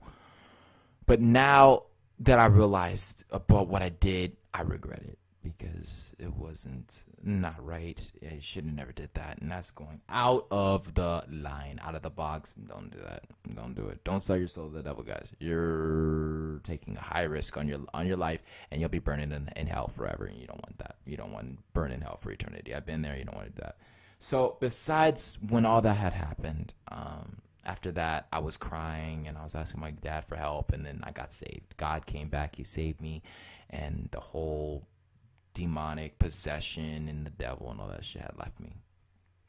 So at the time after that, I was getting to a point where like Illuminati was coming after me, and I tried to commit suicide, and it was horrible. I got taken away from my mom and dad for a week. I went to this rehab center, and I had to recover. I'm gonna be rapping about all this stuff in my album, so you guys will have a good idea that like my whole album for rapping is gonna be about my life. So stay tuned for my mixtape. It's what it's gonna be about. It's going to be tense shit. It's going to be talking about all this shit, but rapping about it, you know? So, yeah.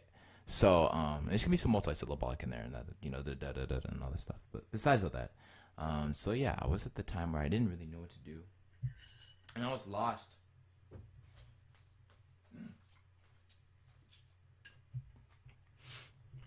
I was lost with myself. And,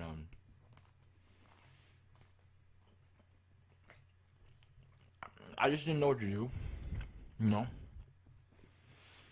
And after I got saved, I got my stuff together. And mark my words when I say this. When I was in that place, it felt like prison. It felt like jail. All I can remember was crying, fear, being doped up, drugged like crazy, them telling you what to do, no freedom. Can't go anywhere for a whole week. They said I could have been there forever, but luckily I got out. I ran into this gorgeous girl named Michelle. I'll never forget her either. This gorgeous girl, Michelle, was in there for being an alcoholic. She was a drinker, but she was the hottest girl ever. And this is where I kind of started to date a little bit. This is where, like, actually, I could say this was like my first little girlfriend.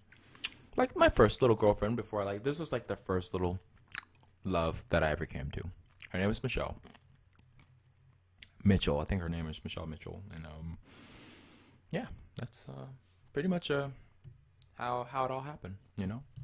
And after that, I got out. I was crying every day. I was on the phone. I was like, "Mom and Dad, please get me out of here. I think there's nothing we can do. It's up to the doctors to release you until you're 18." And had I stayed in there for the rest of my life, I don't know where I would have been. Like, everything would have been horrible, you know. But God gave me a second chance. God gave me a second chance to be strong and to live and to breathe the way that I need to breathe, you know. So now that I'm aware of what I'm doing, and I realize my mistakes,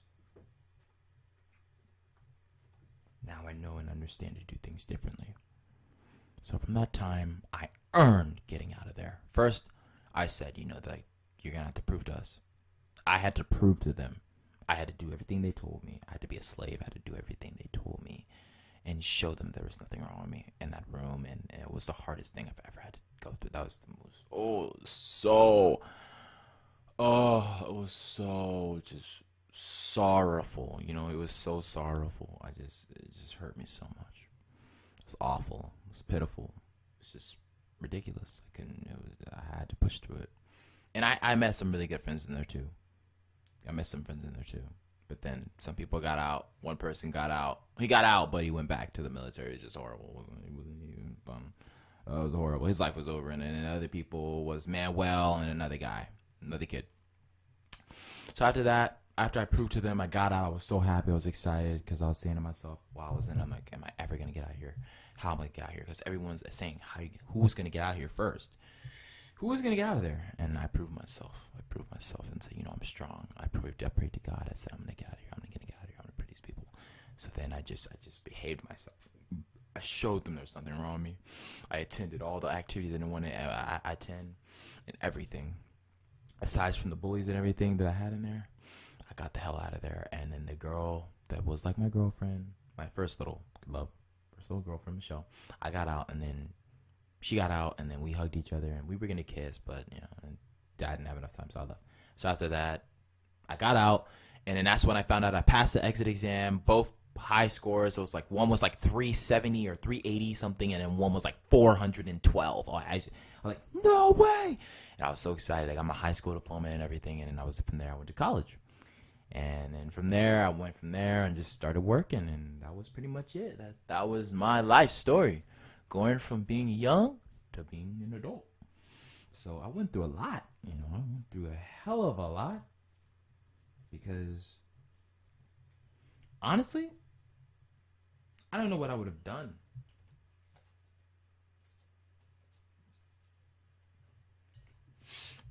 I don't know what I would have done without being the person I am today, you know?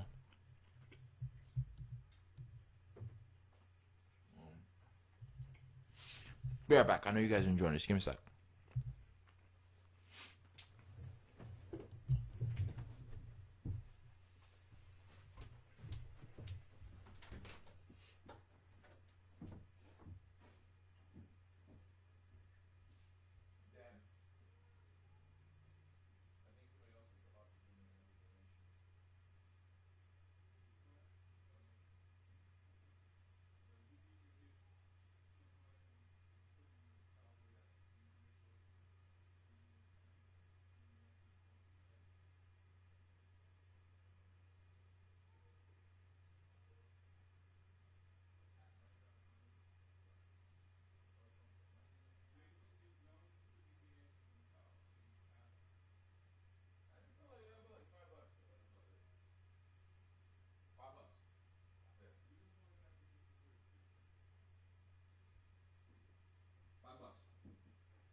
Sorry, guys. I don't mean to eat in front of you guys. I get some energy because I got something coming up later on.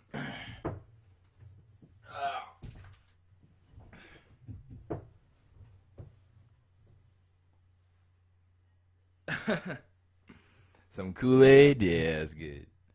You guys really enjoyed this. That's good.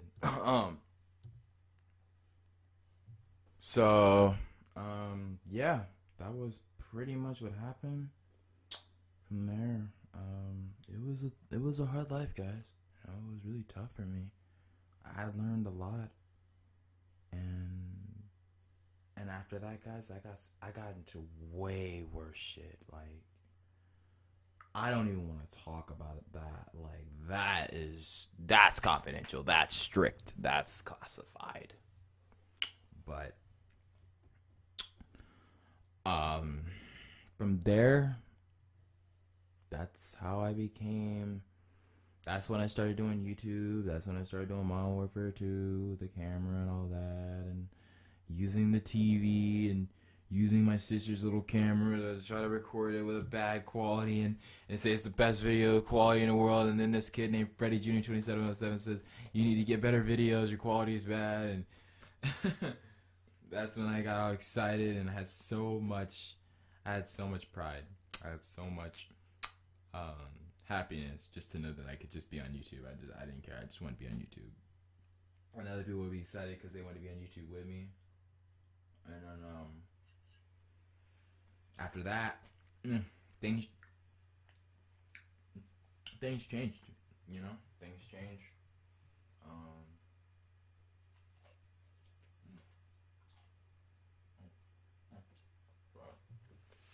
Things changed. So I learned a lot.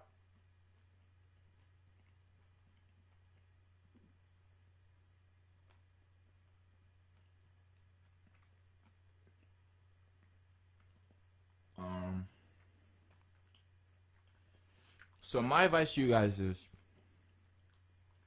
don't make the same mistakes I made. You guys got a girl that you know likes you. Make a move on her. But do it at the right time, at the right place. Don't do it right away. Ease yourself into the conversation first. Get to know the girl. Let her get to know you. And go from there. Also, don't talk back to your parents. Just respect your parents. Your parents love you. They care about you. Whatever they say, it goes. It's just the way it is. Everything my parents have told me, they've been right about. Almost every freaking thing. And it scares me, but it's true. Somewhat I could say like maybe 2%, maybe 3% out of 100 I've been right.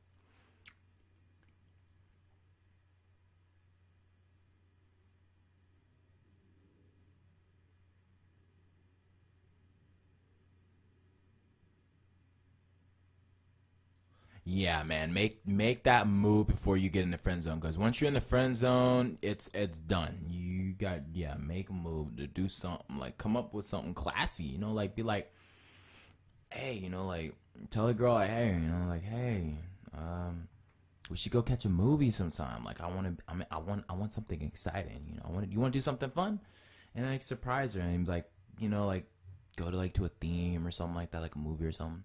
And like sneak in like, you know, something to make her happy, like go get some flowers or something. She doesn't see it, or get her some candy. Put like get a letter and like sneak it in the candy. So when she opens the candy, the letter's right in front of her, and like leave her like, I don't know, leave her something special. Like you try to be like creative with it, you know? Be artistic. That's the best way to go about things. You're artistic, you'll know what to do. Because if you're artistic, girls will see that. They love the creativity.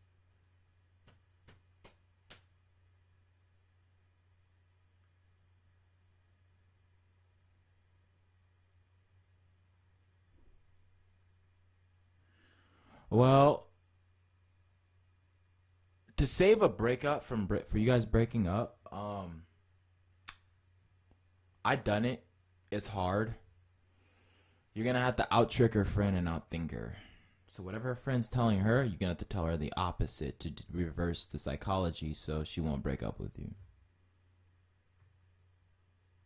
Explain to me like what happened, like just a quick little summary. I'm here, so I'm looking at the screen, you know.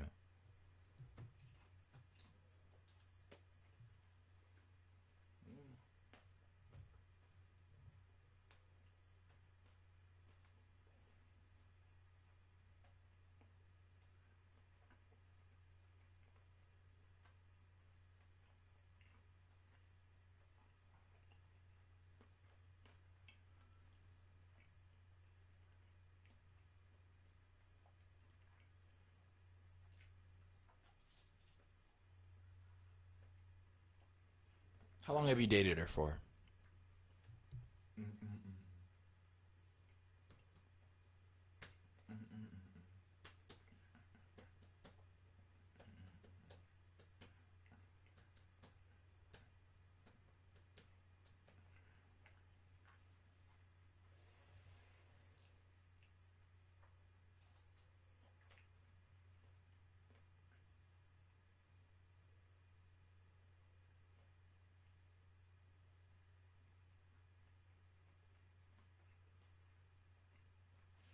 Wow, that's a long time, man. Yeah, save that, dude. Save that relationship, dude.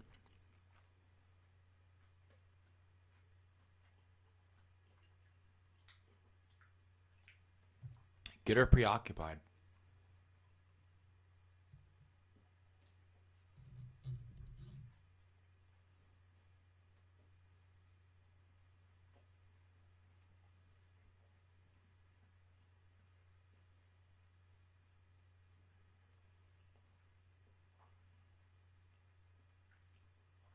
Wow, that's messed up. That sounds like jealousy to me. Her friend's jealous that she's probably dating you, I guess.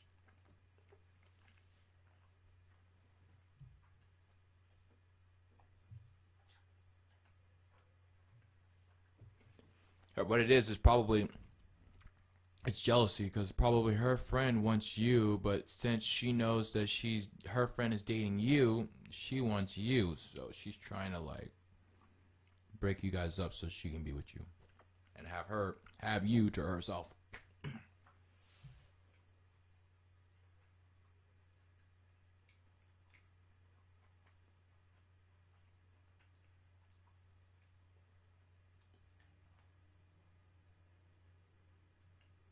Girls do that oftentimes. That happened to me when I was with my girlfriend.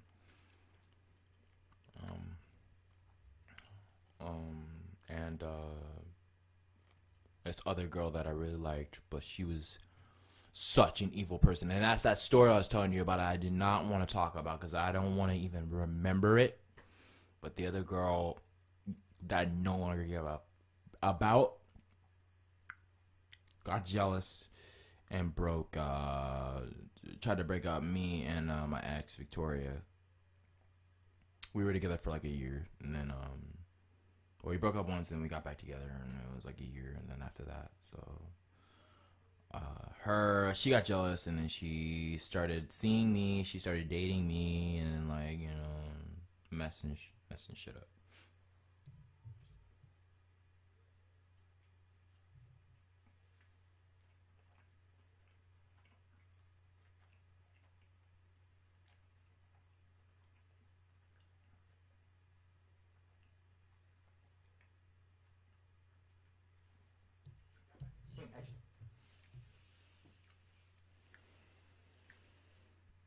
Oh.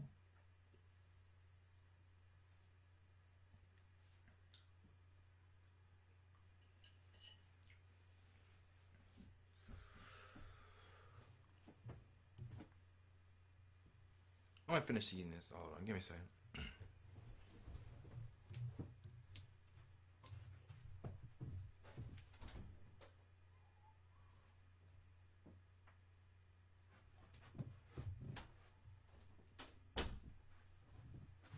Vladimir. Vladimir.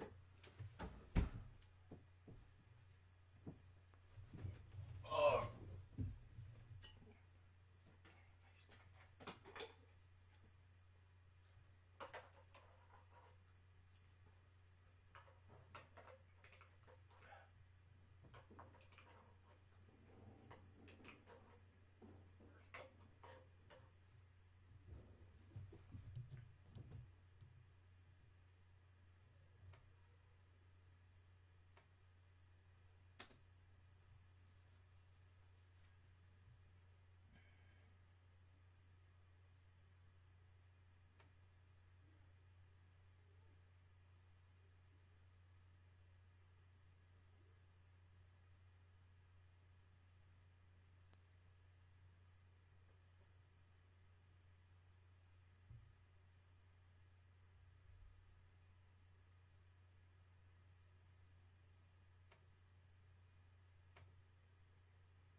gosh, when you guys need energy, man, you gotta do what you gotta do to get that energy up, you know?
Yeah, same, man. I'm tired too, dude. Seriously, man. So I'm using applesauce right now because I'm freaking tired. I have to freaking go to,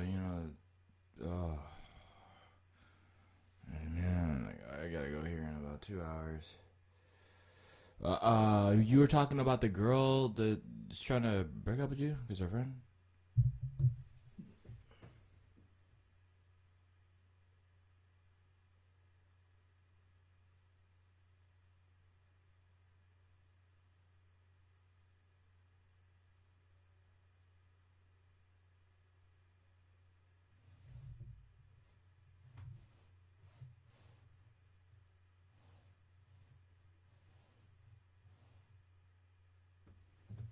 Oh, I know. Yeah, yeah, they do. Especially when you rap, or you do any kind of means form of music, anything organizational, inspirational. Yeah, sure do. Straight up, off the plate, the pancakes. Whoopee.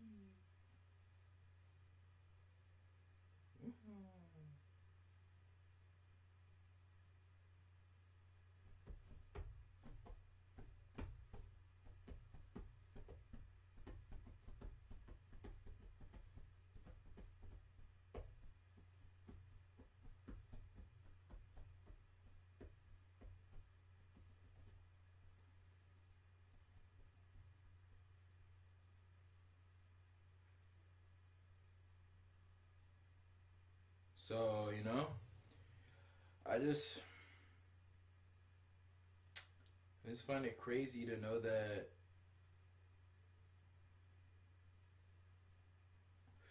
I just find it crazy to know that girls do that sometimes, Now let's get to this spitting, this fire. Hold on. The moment we all been waiting for. Spit that fire.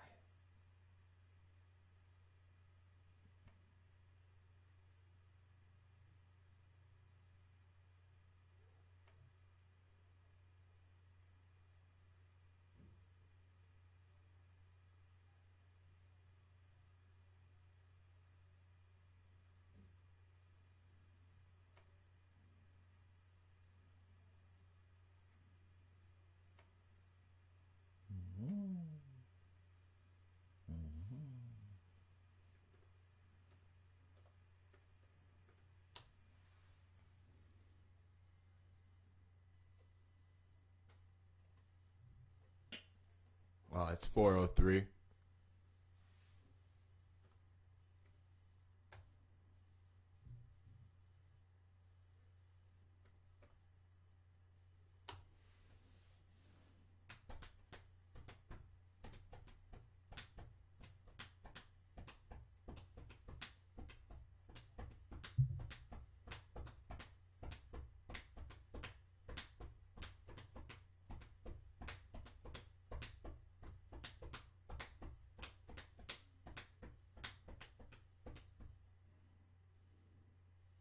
Now I picked up a new instrumental today, and this beat, it makes you think more violently.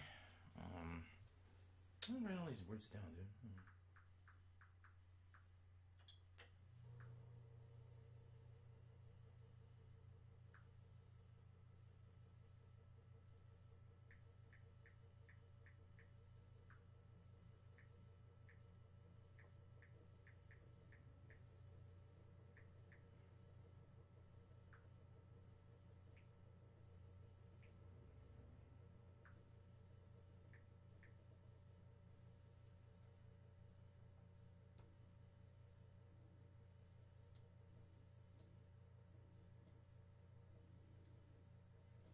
Okay, how do I do the song request thing? Song request?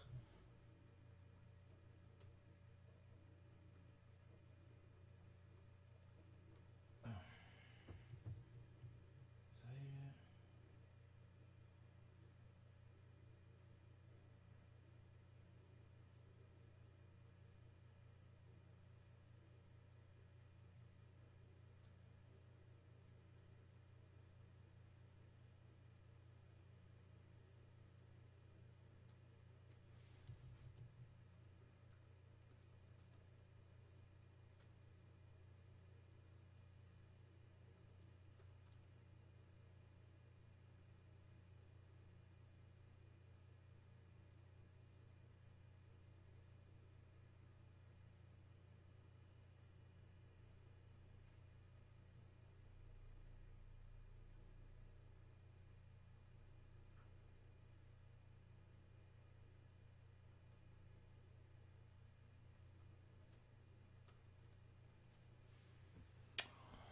Her name is Sadie.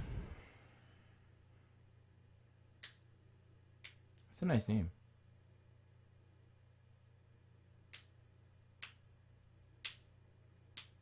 And one of my ex's names is Danielle. Danielle Willis.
I got you, man. I'm going to play a song right now for you from Biggie, all right?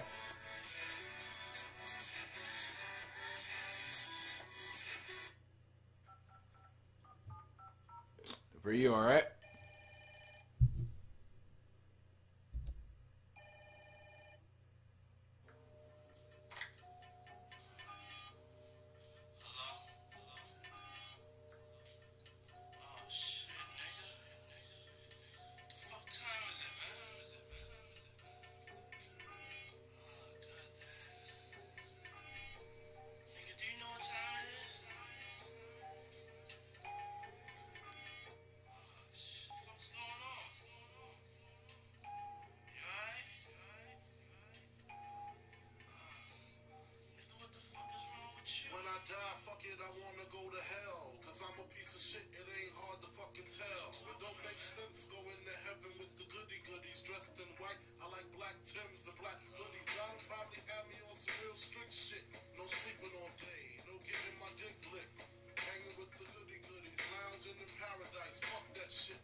train track like Rainbow and Big Street.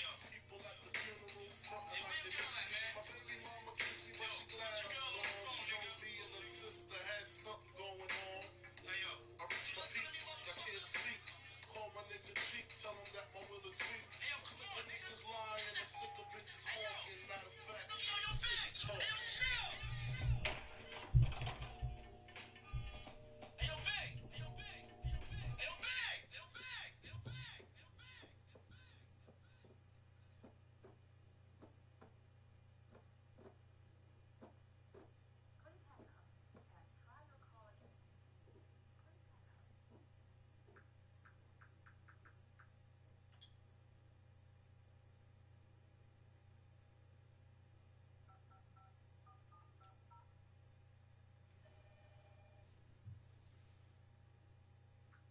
Give me a second.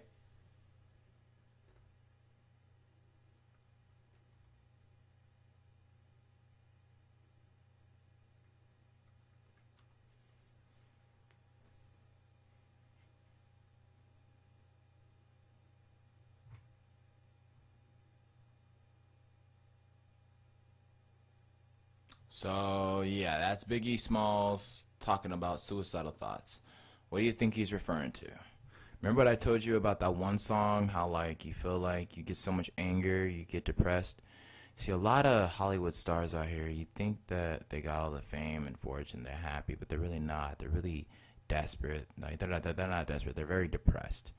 They're very upset. They're not happy at all. They have all this money, but they don't know what to do with it. They don't know why they have it. They just don't know what they just kind of just living as slaves. They're just working for a evil industry. That's what the music industry is. It's a very evil industry. Hollywood controls it. Illuminati controls the industry, the media, and everything.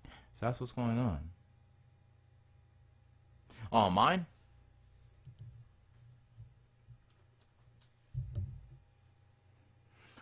So yeah.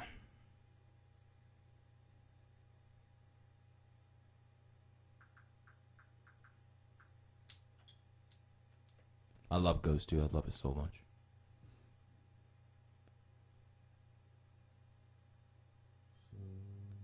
Let me find the beat here.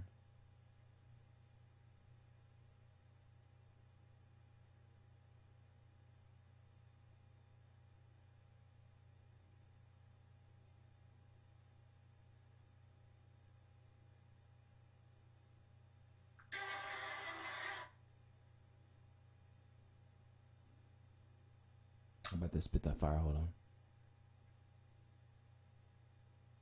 I'm gonna try to see if I can put my story together rapping. I'm gonna try my best.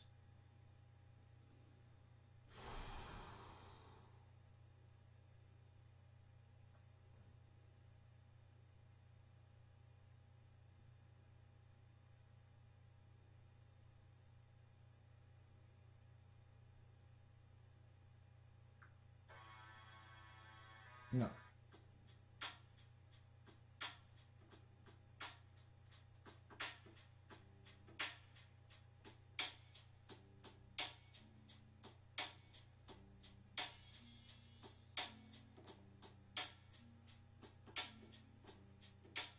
Okay.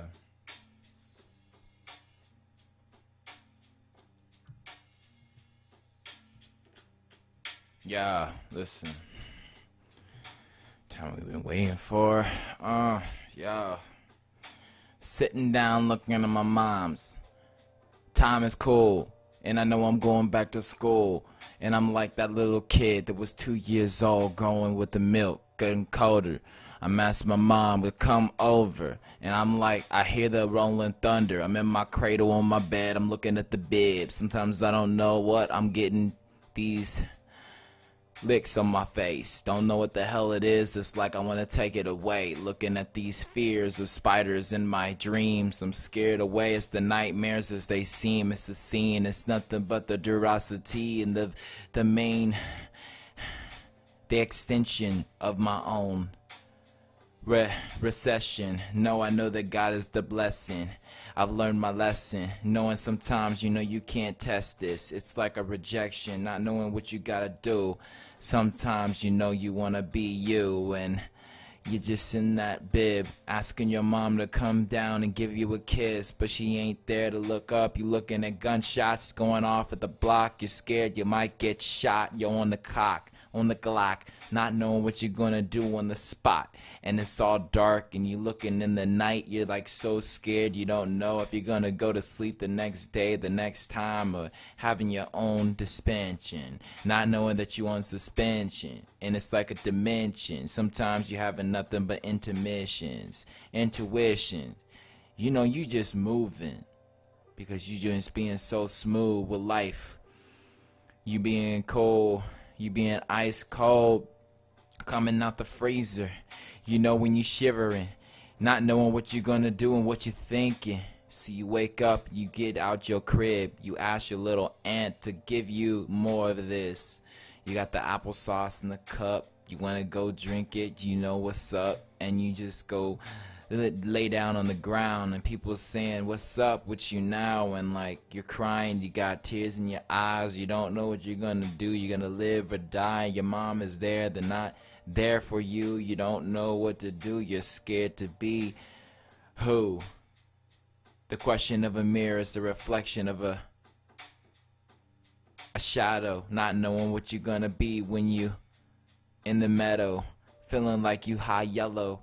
Sometimes you don't know when you're gonna be like vanilla, cause you wanna be that good person, knowing sometimes that you worth it. An impersonation, not knowing about your fears and breaking it down. Sometimes you don't know when you got them cares, you got them queers coming down as queer bags, not knowing that you got your eyes that have sags. They're saying that you go to sleep, you said no mom, I'm just looking for something to eat. You walk in there looking at the TV, looking at all these different cartoon animations. You're laughing and having a great time, but really you look up, you don't see your dad and mom there. You're scared. You're out of your misery. Sometimes you don't know about blizzery. Now you can see what's going with this whole extortion. Not knowing what you're gonna see when you back in commotion and back in the motion. Cause you rolling and moving like them oceans. You got the 7 C's like the song from Annie Lennox. People say that I'm back and I got the feeling, and now I see I'm back and I'm back in it. Yeah, it's tough. Tough to be you, to be what you gotta try. Sometimes you got tears in your eyes, looking back the kid that you knew you were. Sometimes you didn't even wear a t-shirt, didn't have enough money to go out and shop, cause you didn't know when you're gonna be stopped. Got a girl next door, a little girl next door. You just wanted to say hi, she called you poor. Got on the doorstep, looking down, you say that you got a dog right there in front of you, licking your face, saying that you so nice, but barking, bark, bark, bark, bark, bark. And you just walking, doing your own thing, but then you get about to get bit behind the chain. And you don't know why he's so belligerent, but really you don't know about the intelligence that you could show the dog, because you only petting him on the head to make a nice soft sensitive spot. Really you know that you guys should be friends to the top. Yo, this is what I do when I'm on the go. Sometimes I'm on the no-go, the low-go. That's a no-no, like a yo-yo. Break it down like I got the flow hot, bro. Now I can't even tell you what I've done for the misdemeanor. Sometimes it's hard when you know you're gonna be a sinner. And people so sinful, not knowing that they pitiful, because they wanna act like they're so awful, but really they just lying, they're the apostle, because they just having nothing but a throttle, because they on the apocalypse, and now they moving like an octopus, got an 8 arms, coming with 1 shot, not knowing they're coming down with more of a Glock. So you still there, just all innocent, don't know what you're gonna do, and you just, it's all quiet. You see nothing but the darkness right in front of your eyes, seeing these demon figures telling you that you should die. Same old, same old, same old pattern. What the hell are you gonna do? Fly you to Saturn? I guess the plannings are real. Don't know what you're gonna do for the next meal. So you looking down, you just sitting there about to turn your Super Nintendo on because you want to have a little fun, but you really don't know what you're gonna do the next day. You get jumped, You're only like 5 years old and you don't know about anything about knowledge. You're an innocent kid. All you did was the right things to try to be right in the picture so people could say that, hey, you a winner. But now you back. You back in the same old block where people got gunshots going off. You got these big, tall gangsters. Like they got the answers so they could tell you and shoot your own grandma. But really, you don't know, that's just all drama. You got an umbrella over your head. Really, you don't know when you're feeling so unbelievable. But really, you know that you ain't even teachable. Because people say that you're unpronounceable or you're unspeechable because you're just pathetic and pitiful. Because I'm like the Biggie. They say I got them sweet cookies. Because they telling me I'm stupid, I'm a rookie. Breaking me down to the last particles at the bottom. Not knowing that I'm hitting the hot like my bottom. You putting it down like a hot throttle. Not knowing that you gotta go hustle. This is the kids when you gotta build your muscle. So you can be strong and beat the bully. So you can be in control so people won't understand you fully. But really they know that you're the trolley. Because they only think that you're controlling. Not knowing that you're gonna be holding that bat in your hand to smack his face in two. So you know that you win the fight, dude.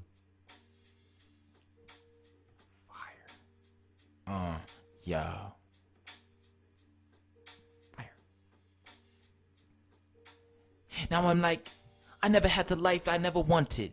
Because sometimes I know I always wanted something. Because the treasure chest is nice with gold with the nice givings. Most people know that this like Thanksgiving. Like the turkey and the cranberry. I know about the dictionary. And about what I've been doing for my whole sanctuary. There's people dying every day and every night. I'm looking at this kid and I'm a kid. I'm like, alright.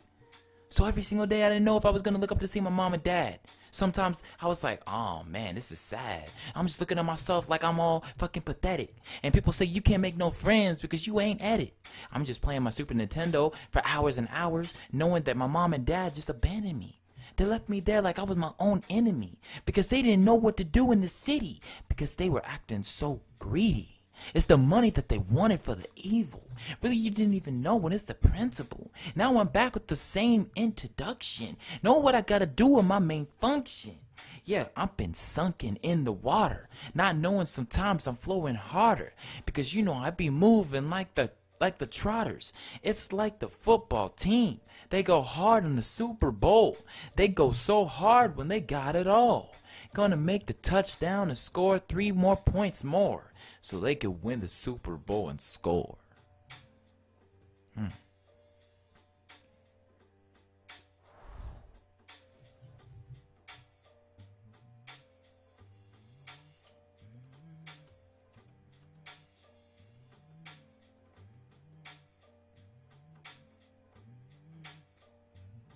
Fire.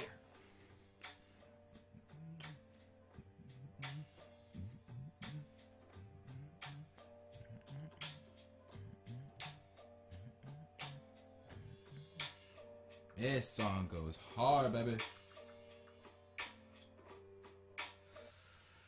Alright, so I promised that freestyle, and there you go. You have it. That was a really good freestyle. I'm not gonna lie, that was really, really good. That was really good. Yo, let me check it out. Yeah, that was fire. That was bars.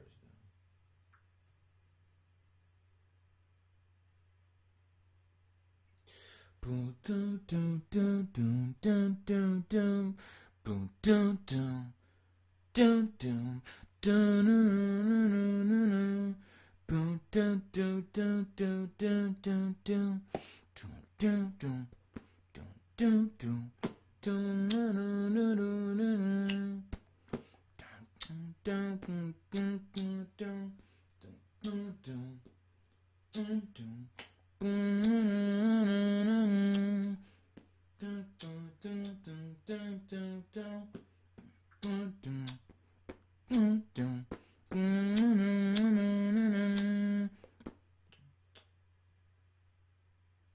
I remember that beat. That was a long time ago. That's like one of my favorite beats, and I never got the name of that song. I think it was by like Gja.com or something like that. It's like, I don't know.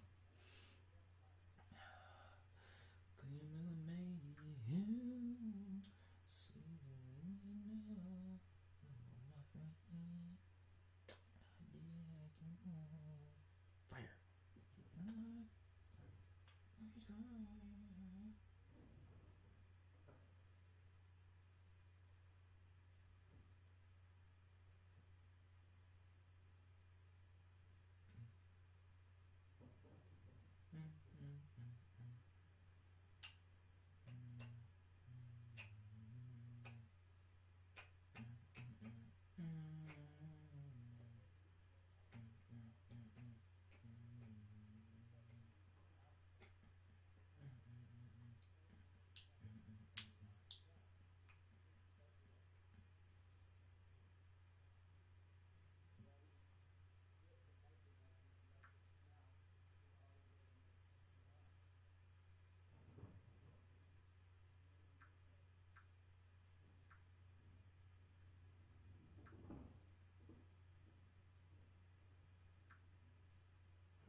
Okay, I added you.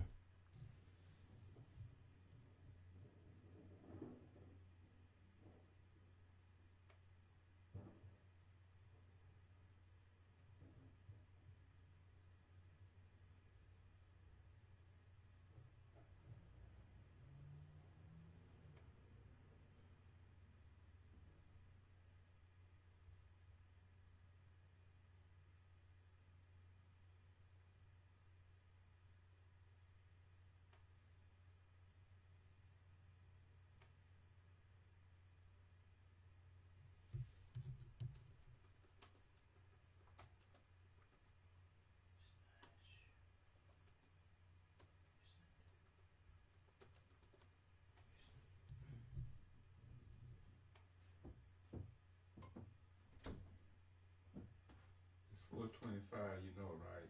Yeah, I know. I'm ready.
okay, I got you.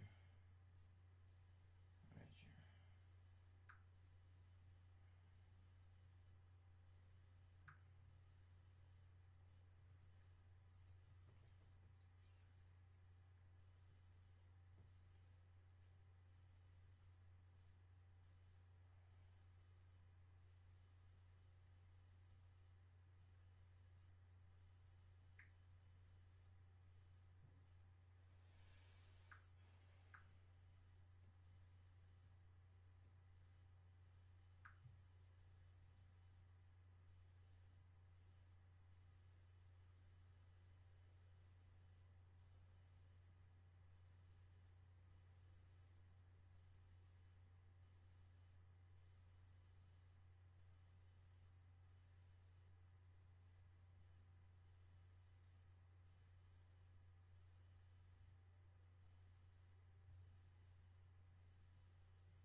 Okay, I added you.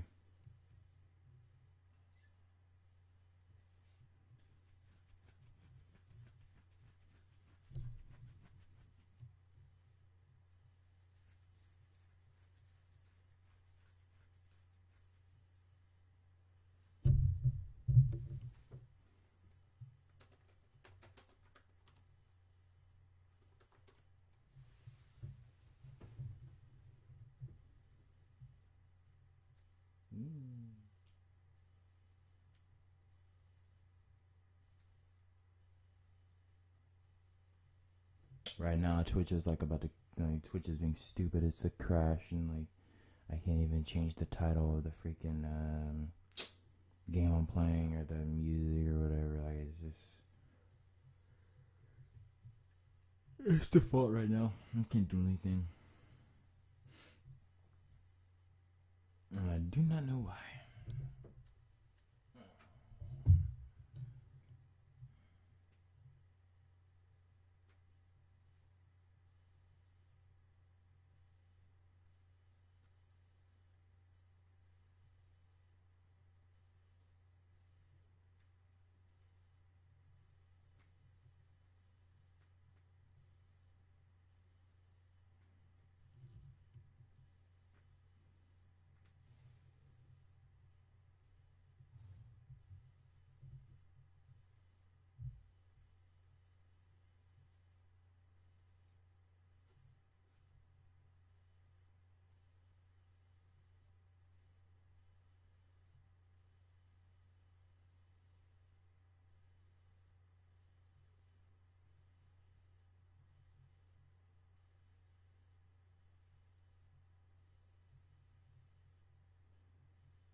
One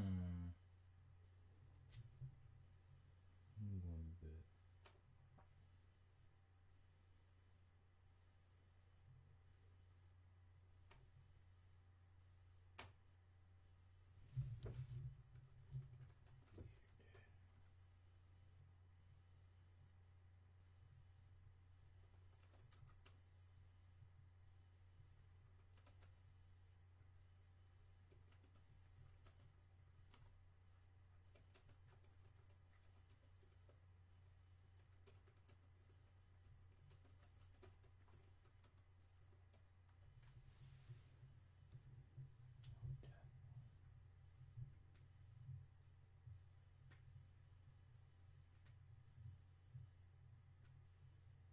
Okay,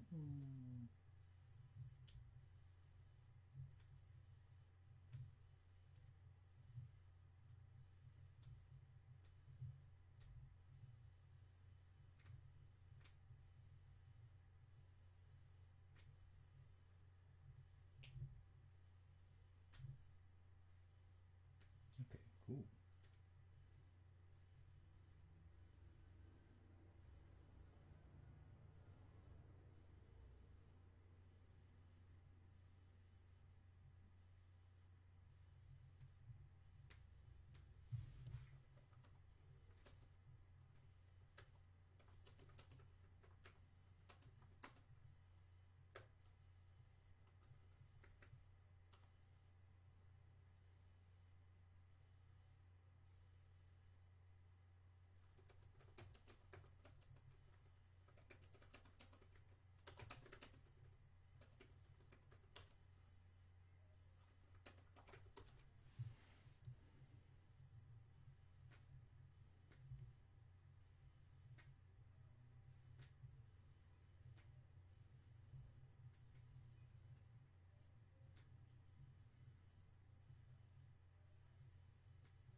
get meat Miranda Cosgrove.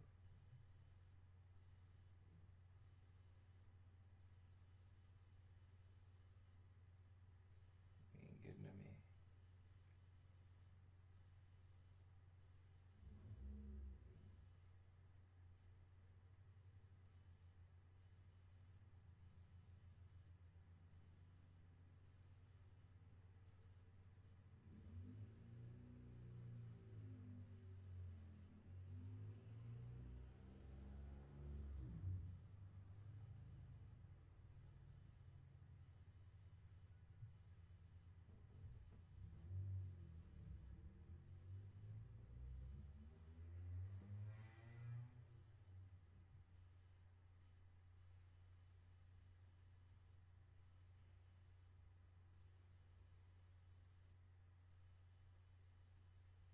I'm gonna work Miranda Cosgrove. I make it. You ain't gonna.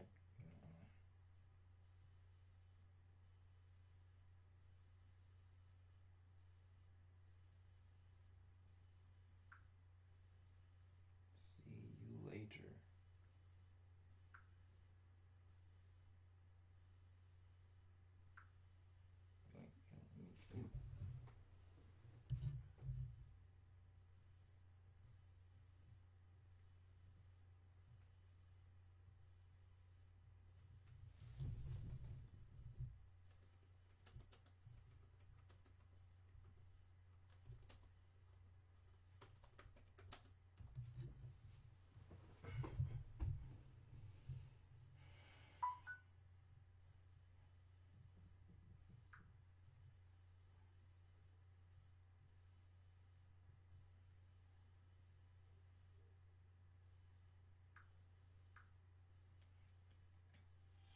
What's up, guys? Chilling in my car right now. I'm about to express a little bit of my knowledge.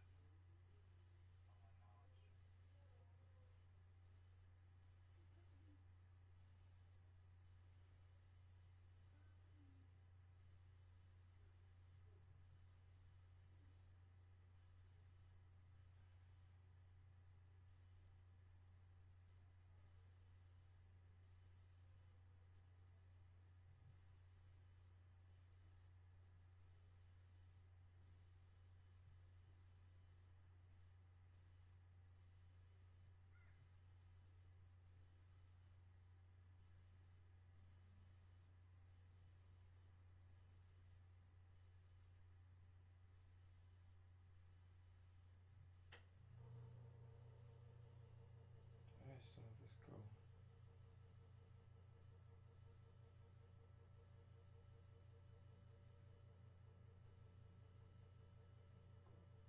Crazy ass. Fuck you.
Freaky.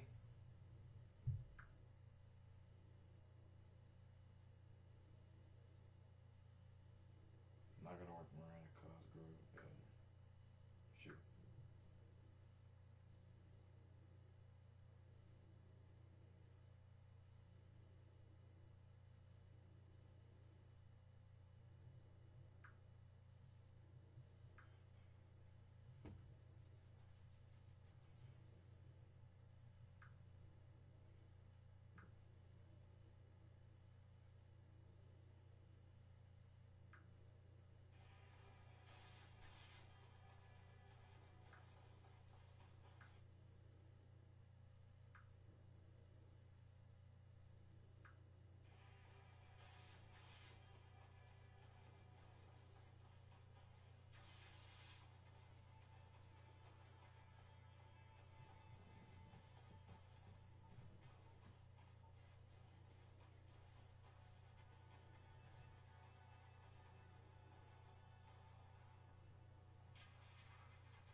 video on here that I have not seen in ages.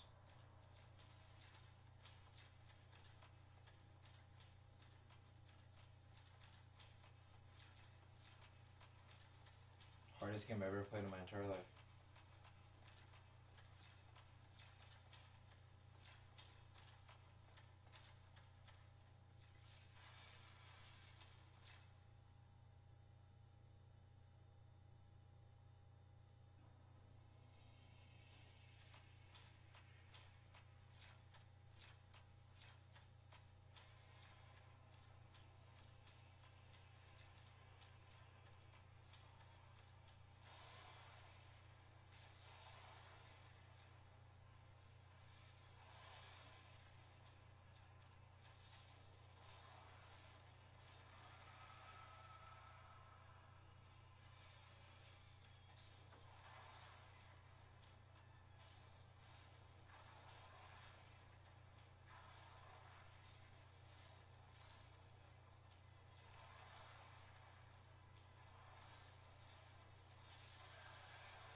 I know.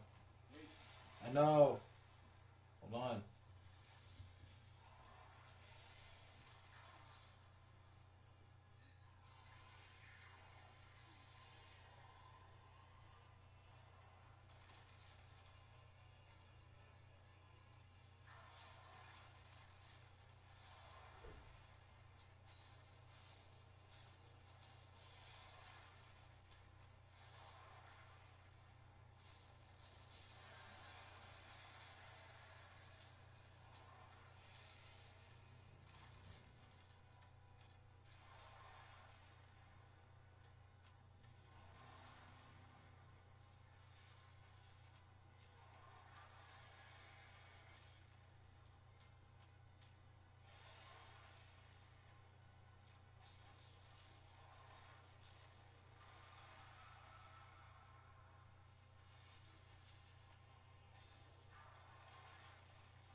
Okay, well, I was just sitting here just looking at this old gameplay I had of Dark Souls and I used to stream it on Twitch. I had never finished that game. I gotta finish that game. It takes so long. Yeah, we'll get to it soon enough. Alright, guys. Well, thank you for joining me. For sure.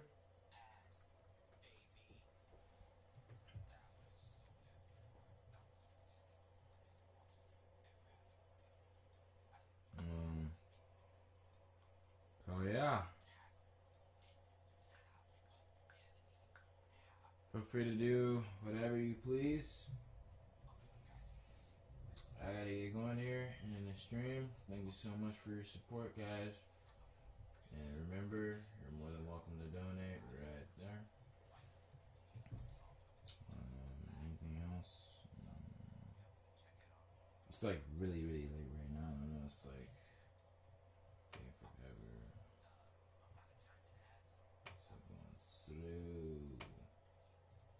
So going slow. Slow. So,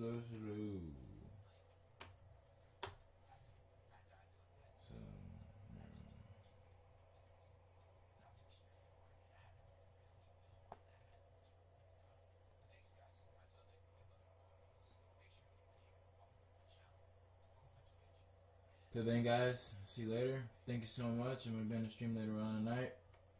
Stay tuned for the next Tomb Raider series without dying.